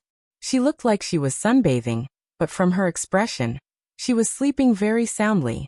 Aona Koizumi reached out and covered her with a blanket. Miki Kujo was facing Toru Watanabe. Her sleeping face was very cute, and she was snorting slightly. Rin Kiyono's sleeping posture was the most standard. She was exactly the same when she woke up. So there are people who don't change their posture after sleeping to maintain their beauty. She sighed in her heart and sat up. Sensei? Rin Kiyono sat up. She was woken up again. Did I wake you up? Aona Koizumi whispered. Sleep a little longer. It's still early until 7 o'clock. Rin Kiyono just shook her head. She was not in the mood to talk. Last night, she was woken up by Toru Watanabe. After that she fell asleep. Aoi Ichiki would occasionally sleep talk or move around, which would wake her up. In the morning, she was woken up by Toru Watanabe. Now it was Aona Koizumi who woke her up. She looked like she was sleep-deprived. The two of them left the bed. In order not to wake the others, they did not tidy up the blanket. Just like Toru Watanabe, they casually left it there. They changed their clothes quietly. Instead of going to the bathroom, they went to the sink in front of the music classroom on the 3rd floor where they washed their instruments. Outside the corridor window, they could see the track in the baseball field. On the track, Toru Watanabe ran laps by himself. Watanabe is really self-disciplined. Aona Koizumi squeezed some toothpaste. Ah. Rin Kiyono yawned. She was not interested in sports at all. The two of them washed up while watching Toru Watanabe on the track to pass the time. After washing up, the two of them went to the kitchen to prepare breakfast. A simple curry with a bowl of soup will do. Rin Kiyono tied an apron around her waist. I'll cut the vegetables. Okay, I'll wash the rice. Aona Koizumi rolled up her sleeves, revealing her slender wrists. The two of them cooperated well. The food slowly took shape and started to smell delicious. The curry is almost ready. Aona Koizumi turned to Rin Kiyono. Me too. Rin Kiyono scooped some soup into a small plate and tasted it. Aona Koizumi looked at her side profile and couldn't help but say, Kiyono classmate is really beautiful. If I wasn't beautiful, Watanabe classmate wouldn't have stared at my legs since the day I joined the department. Aona Koizumi remembered that when she was using Toru Watanabe's body, she kept staring at Rin Kiyono's side profile. Her face instantly turned red. Fortunately, Other people wouldn't remember the things that she was ashamed of. The soup is ready. Rin Kiyono nodded with satisfaction and put down the small plate. In the human observation department, all the blankets on the floor were put away, and the wooden table was put back to its original position. The 6 of them sat at the table and ate breakfast. The window was open, and the cool morning breeze came in with the smell of curry. They curiously flipped through the script that Rin Kiyono had placed beside them. The soup is so delicious. I can't get enough of the curry, Aoyachiki said with a happy face. There's more after we finish eating, Aona Koizumi said affectionately. Yeah, Aoyachiki nodded. For the culture festival, it's so interesting to sleep with everyone at school. It took me a long time to fall asleep last night. You seem to be in good spirits, Toru Watanabe said. Because I was in deep sleep the whole time, Aoyachiki said proudly. At this moment, Rin Kiyono yawned. Kiyono classmate, did you not sleep well? Aoyachiki asked. Miki Kujo glanced at Rin Kiyono and saw that she was slightly tired. Even though she knew that it was because she wasn't used to being in an unfamiliar place, she still mocked her. It's the first time I slept so close to Watanabe. Of course I couldn't sleep well. Wrong. Rin Kiyono calmly ate her curry rice with a spoon. This isn't the closest I've slept to Watanabe classmate. Miki Kujo looked at Toru Watanabe. Not only her, but the other 3 also looked over. Even the wind was blowing Toru Watanabe's bangs. How come I didn't know? Toru Watanabe was puzzled. He carefully recalled, but he didn't have any recollection of sleeping with Rin Kiyono. But Rin Kiyono wouldn't lie. Could it be that Rin Kiyono secretly slept next to him? That was impossible. No one could secretly sleep next to him, unless he deliberately didn't notice. As expected of a man with 3 girlfriends, Rin Kiyono mocked. It's 1 girlfriend and 2 lovers. Although they seemed to have chatted a lot last night, Miki Kujo didn't care. She didn't care about those 2 people. It was only because of Toru Watanabe that her body didn't reject them. How come I didn't know about sleeping with you? Toru Watanabe really couldn't remember. Isn't it normal for Kiyono classmate to sleep with Koen Watanabe?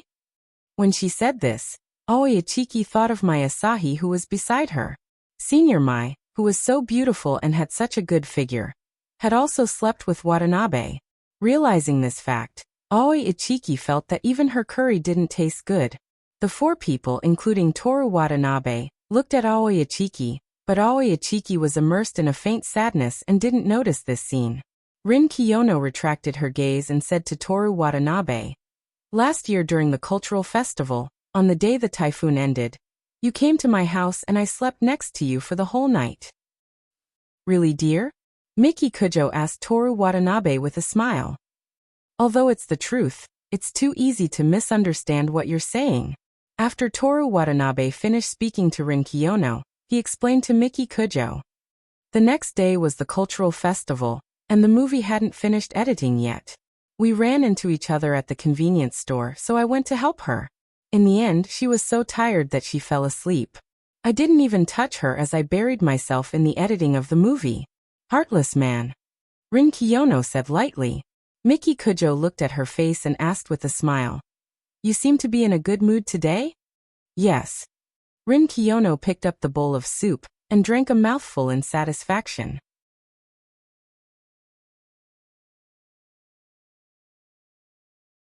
Chapter 336.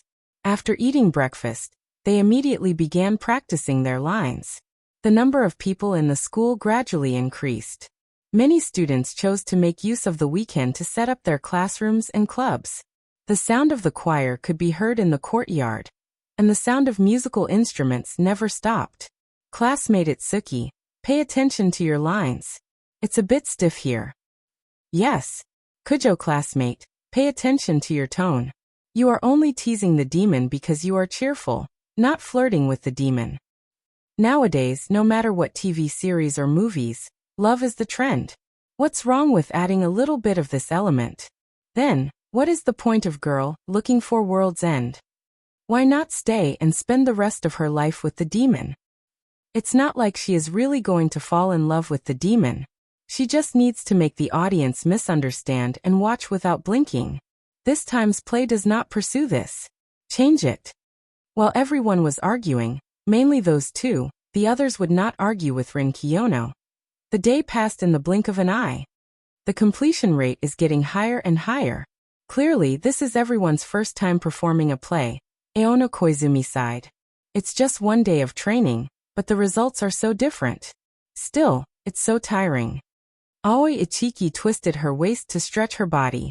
There is still some time before the evening rehearsal. Everyone, get some rest. Rin Kiyono instructed. Watanabe classmate, I'll leave dinner to you. I'll let you all witness my undefeated strength while studying at Yuanyue Academy.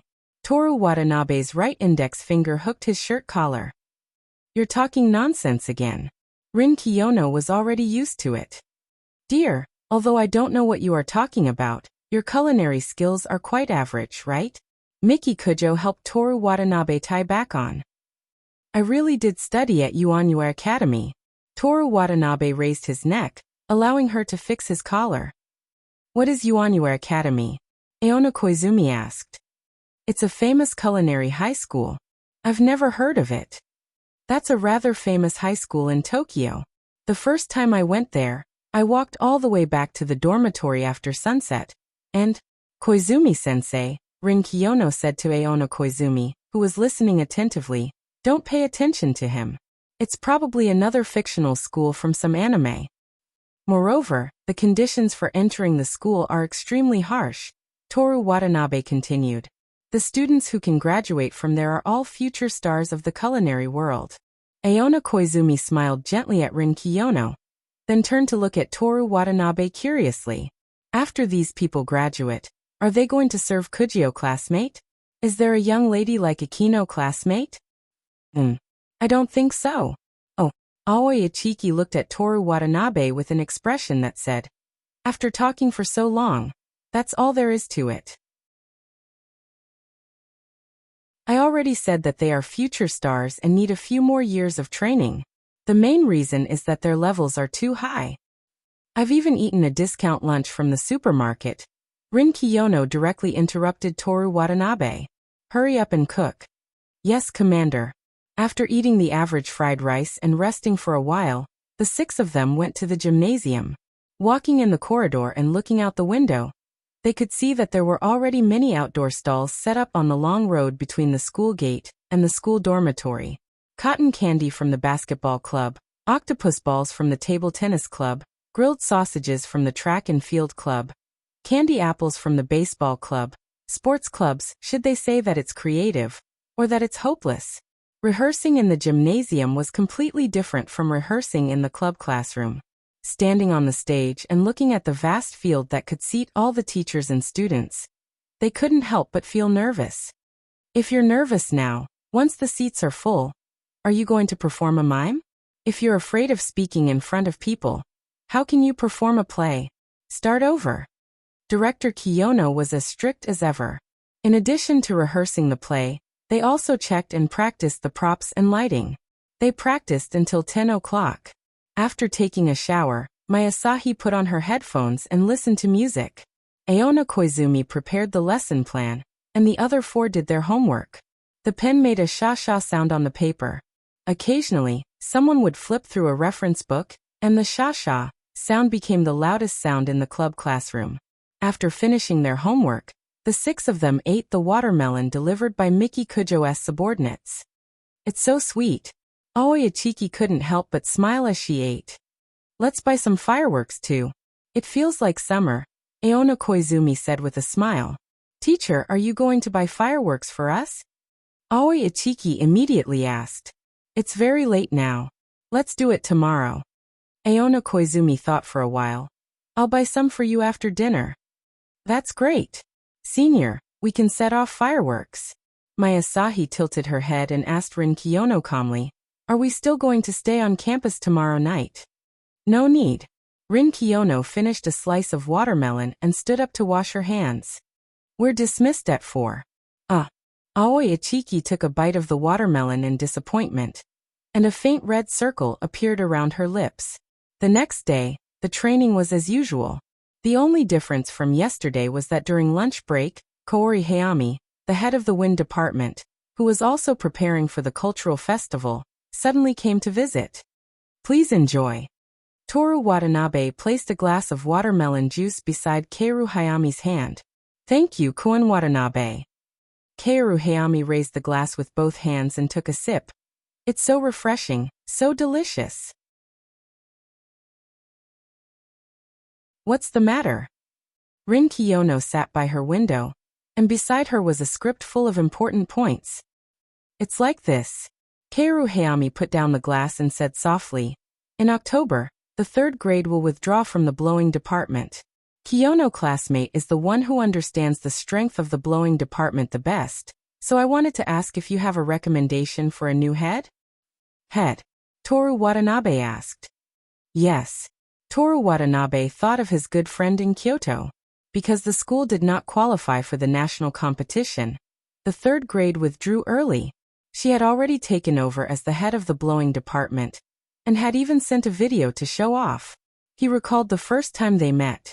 At that time, they were still in their first year of high school. In the blink of an eye, she was already reliable enough to be the head. Everyone was growing. Senior, can you not withdraw from the blowing department? Everyone will miss you. Aoi Ichiki was very reluctant.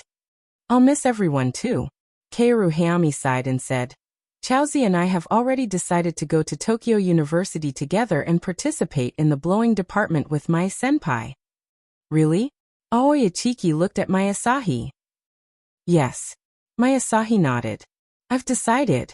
Koizumi, senpai, I want to go to Tokyo University as well. Do your best, Aona Koizumi encouraged him gently. Kiyono classmate, can you please recommend a candidate for the head of the blowing department? Kaoru Hayami asked Rin Kiyono again. Rin Kiyono glanced at Toru Watanabe. This was asking him to be the translator. What she meant was, the blowing department is fine with whoever is the next head. About the blowing department, I think it's better for Aoi senpai to make the decision yourself. Toru Watanabe tried to be tactful. Kaoru Hayami often came to the human observation department, and the two of them often went to the blowing department. Kaoru Hayami was very familiar with their relationship. He knew that if Toru Watanabe said so, Rin Kiyono also had the same idea. I see. Kaoru Hayami was troubled. I'm a bit indecisive. I don't have any ideas, so I can't make a decision. Senpai. Aoi Ichiki grabbed Kaoru Hayami's thin wrist and looked at her like a puppy. What about me? What about me? Okay. Aoi Ichiki let go of her hand. She knew that she didn't have the qualities to be a head. Does Koen Watanabe have a candidate in mind?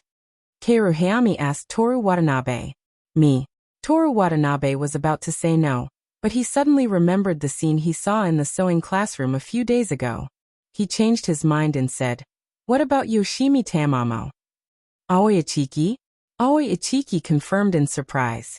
Yoshimi Tamamo said so many bad things about Toru Watanabe in front of her, but Toru Watanabe recommended her. Poor Koen Watanabe, but I'll never betray Aoi. Koen Watanabe, maybe you don't know, but Aoi doesn't have many friends in the club.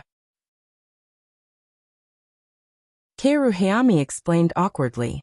Is that so? Toru Watanabe didn't care about these things. I thought that since she works so hard, even if they don't like her, there should be many people who approve of her. If that's the case, then Aoi does work harder than most people. Kaoru Hayami suddenly realized this.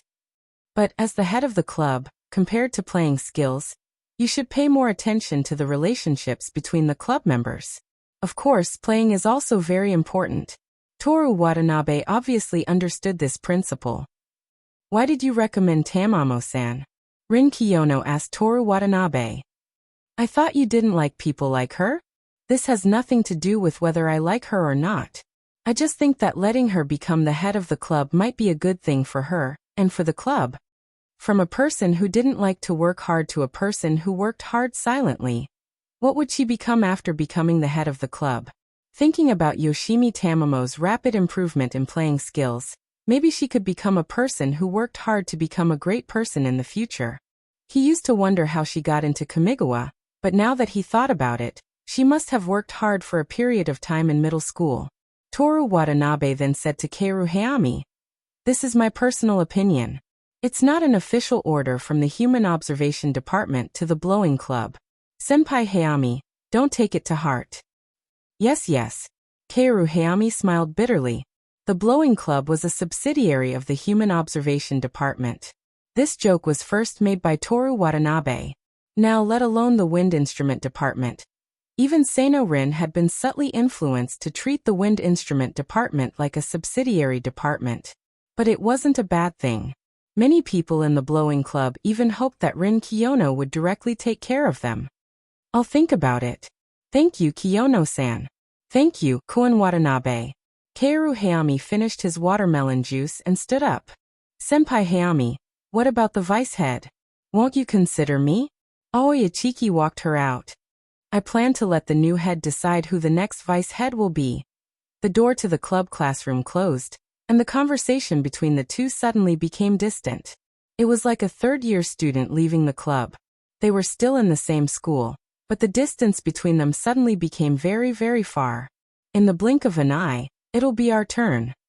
Toru Watanabe stared at the door in a daze.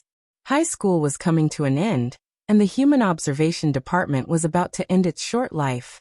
This club classroom, which carried so many memories, might become a storage room again. When the sun shone in, it would be filled with dust. My Asahi stared at his expression.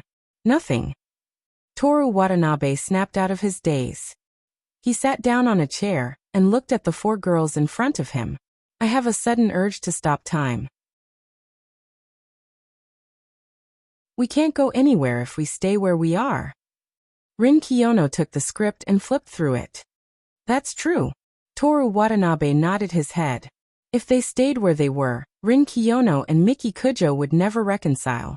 The relationship between him and Rin Kiyono would forever stop here. He had yet to give my Asahi and Aona Koizumi enough happiness. He had to work hard. He had to keep going. He had to make the five of them happy together. "Then let's keep going," Toru Watanabe said firmly. "Let's go to World's End together." My Asahi and Aona Koizumi thought that he was talking about making the play a success. Miki Kujo knew the inside story. Rin Kiyono asked with a puzzled look. "The name of the script is World's End and the Grim Wonderland." "We know what a wonderland is, but there is no explanation for World's End. When I was writing the script, I had a premonition." "You have a premonition again?" Rin Kiyono placed her hand on her cherry blossom-colored lips and said with a smile. "Your smile is so annoying, Razor-san." "What premonition?" Miki Kujo, who had been lying on the sofa playing games, asked. "After we finish the play, the world will soon come to an end," Toru Watanabe said. "Of course, it won't be the end of the world." "The end of the world?" My Asahi repeated those words. Thinking that it was a good idea, she gently nodded her head. "If it's not the end of the world, then what does it mean?"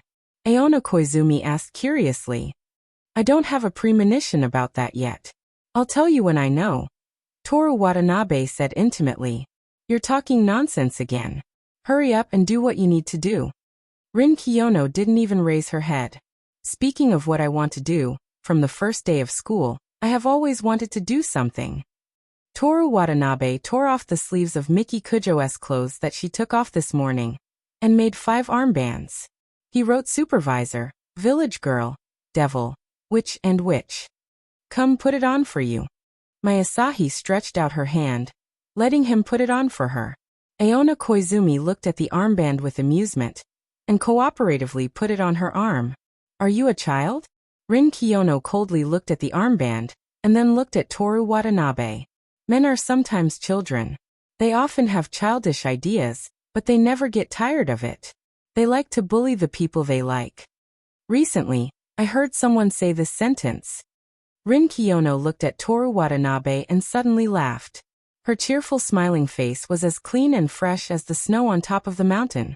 Because of this smile, the hot and stuffy club classroom suddenly became comfortable and cool. Toru Watanabe's heart was like a dandelion seed, fluttering with the wind in the blue afternoon sky. Only for a while. Rin Kiyono stretched out her hand, took the armband with the word supervisor written on it, and put it on her left hand. Halfway through, she suddenly realized. When I said that sentence you weren't there, right? Because you and Mickey were quarreling, I hid outside and didn't dare to come in. Was I witty? Now that you mention it, I remember, you caused me to have to go to PE class, right? Rin Kiyono was about to take off the armband again. Wait, didn't I also buy drinks? I bought all the flavors from the vending machine for you to choose. Barely. Rin Kiyono put on the armband. Toru Watanabe took the last one and squatted in front of Miki Kujo, who was playing a game on the sofa. Give me your hand, he said. Miki Kujo glanced at him, then looked at the screen for a while and asked, what is it? Just give me your hand. Troublesome, hurry up. Miki Kujo impatiently stretched out her left hand. Toru Watanabe grabbed her slender wrist and put the armband on her. After everything that had happened last night, he stood up with satisfaction and looked around. My dream has come true, Toru Watanabe. Kujo suddenly became angry. What did you put on me? It's worn clothes, and it even says village girl. Get over here. I ate too much watermelon and need to go to the bathroom. Does anyone want to come with me? Toru Watanabe asked. My Asahi, who was wearing the witch armband, stood up. I'll go too. Training is about to start. Witch Aona Koizumi also stood up. After hearing this, Rin Kiyono's eyes, which were still looking at the script, revealed a thoughtful expression. When those mesmerizing eyes came back to their senses and became a clear lake again, she closed the script and stood up gracefully. Toru Watanabe, I told you to come here. Miki Kujo's voice was cold. Ah, Rin Kiyono covered her mouth with her hand and laughed. Make your choice, Watanabe-san. Toru Watanabe glanced at Miki Kujo, who was alone, and then looked at Rin Kiyono, my Asahi, and Aona Koizumi. How should he choose? You're tuning in to the Earbook Haven YouTube channel. Don't forget to subscribe and join us on this journey to catch the most captivating stories.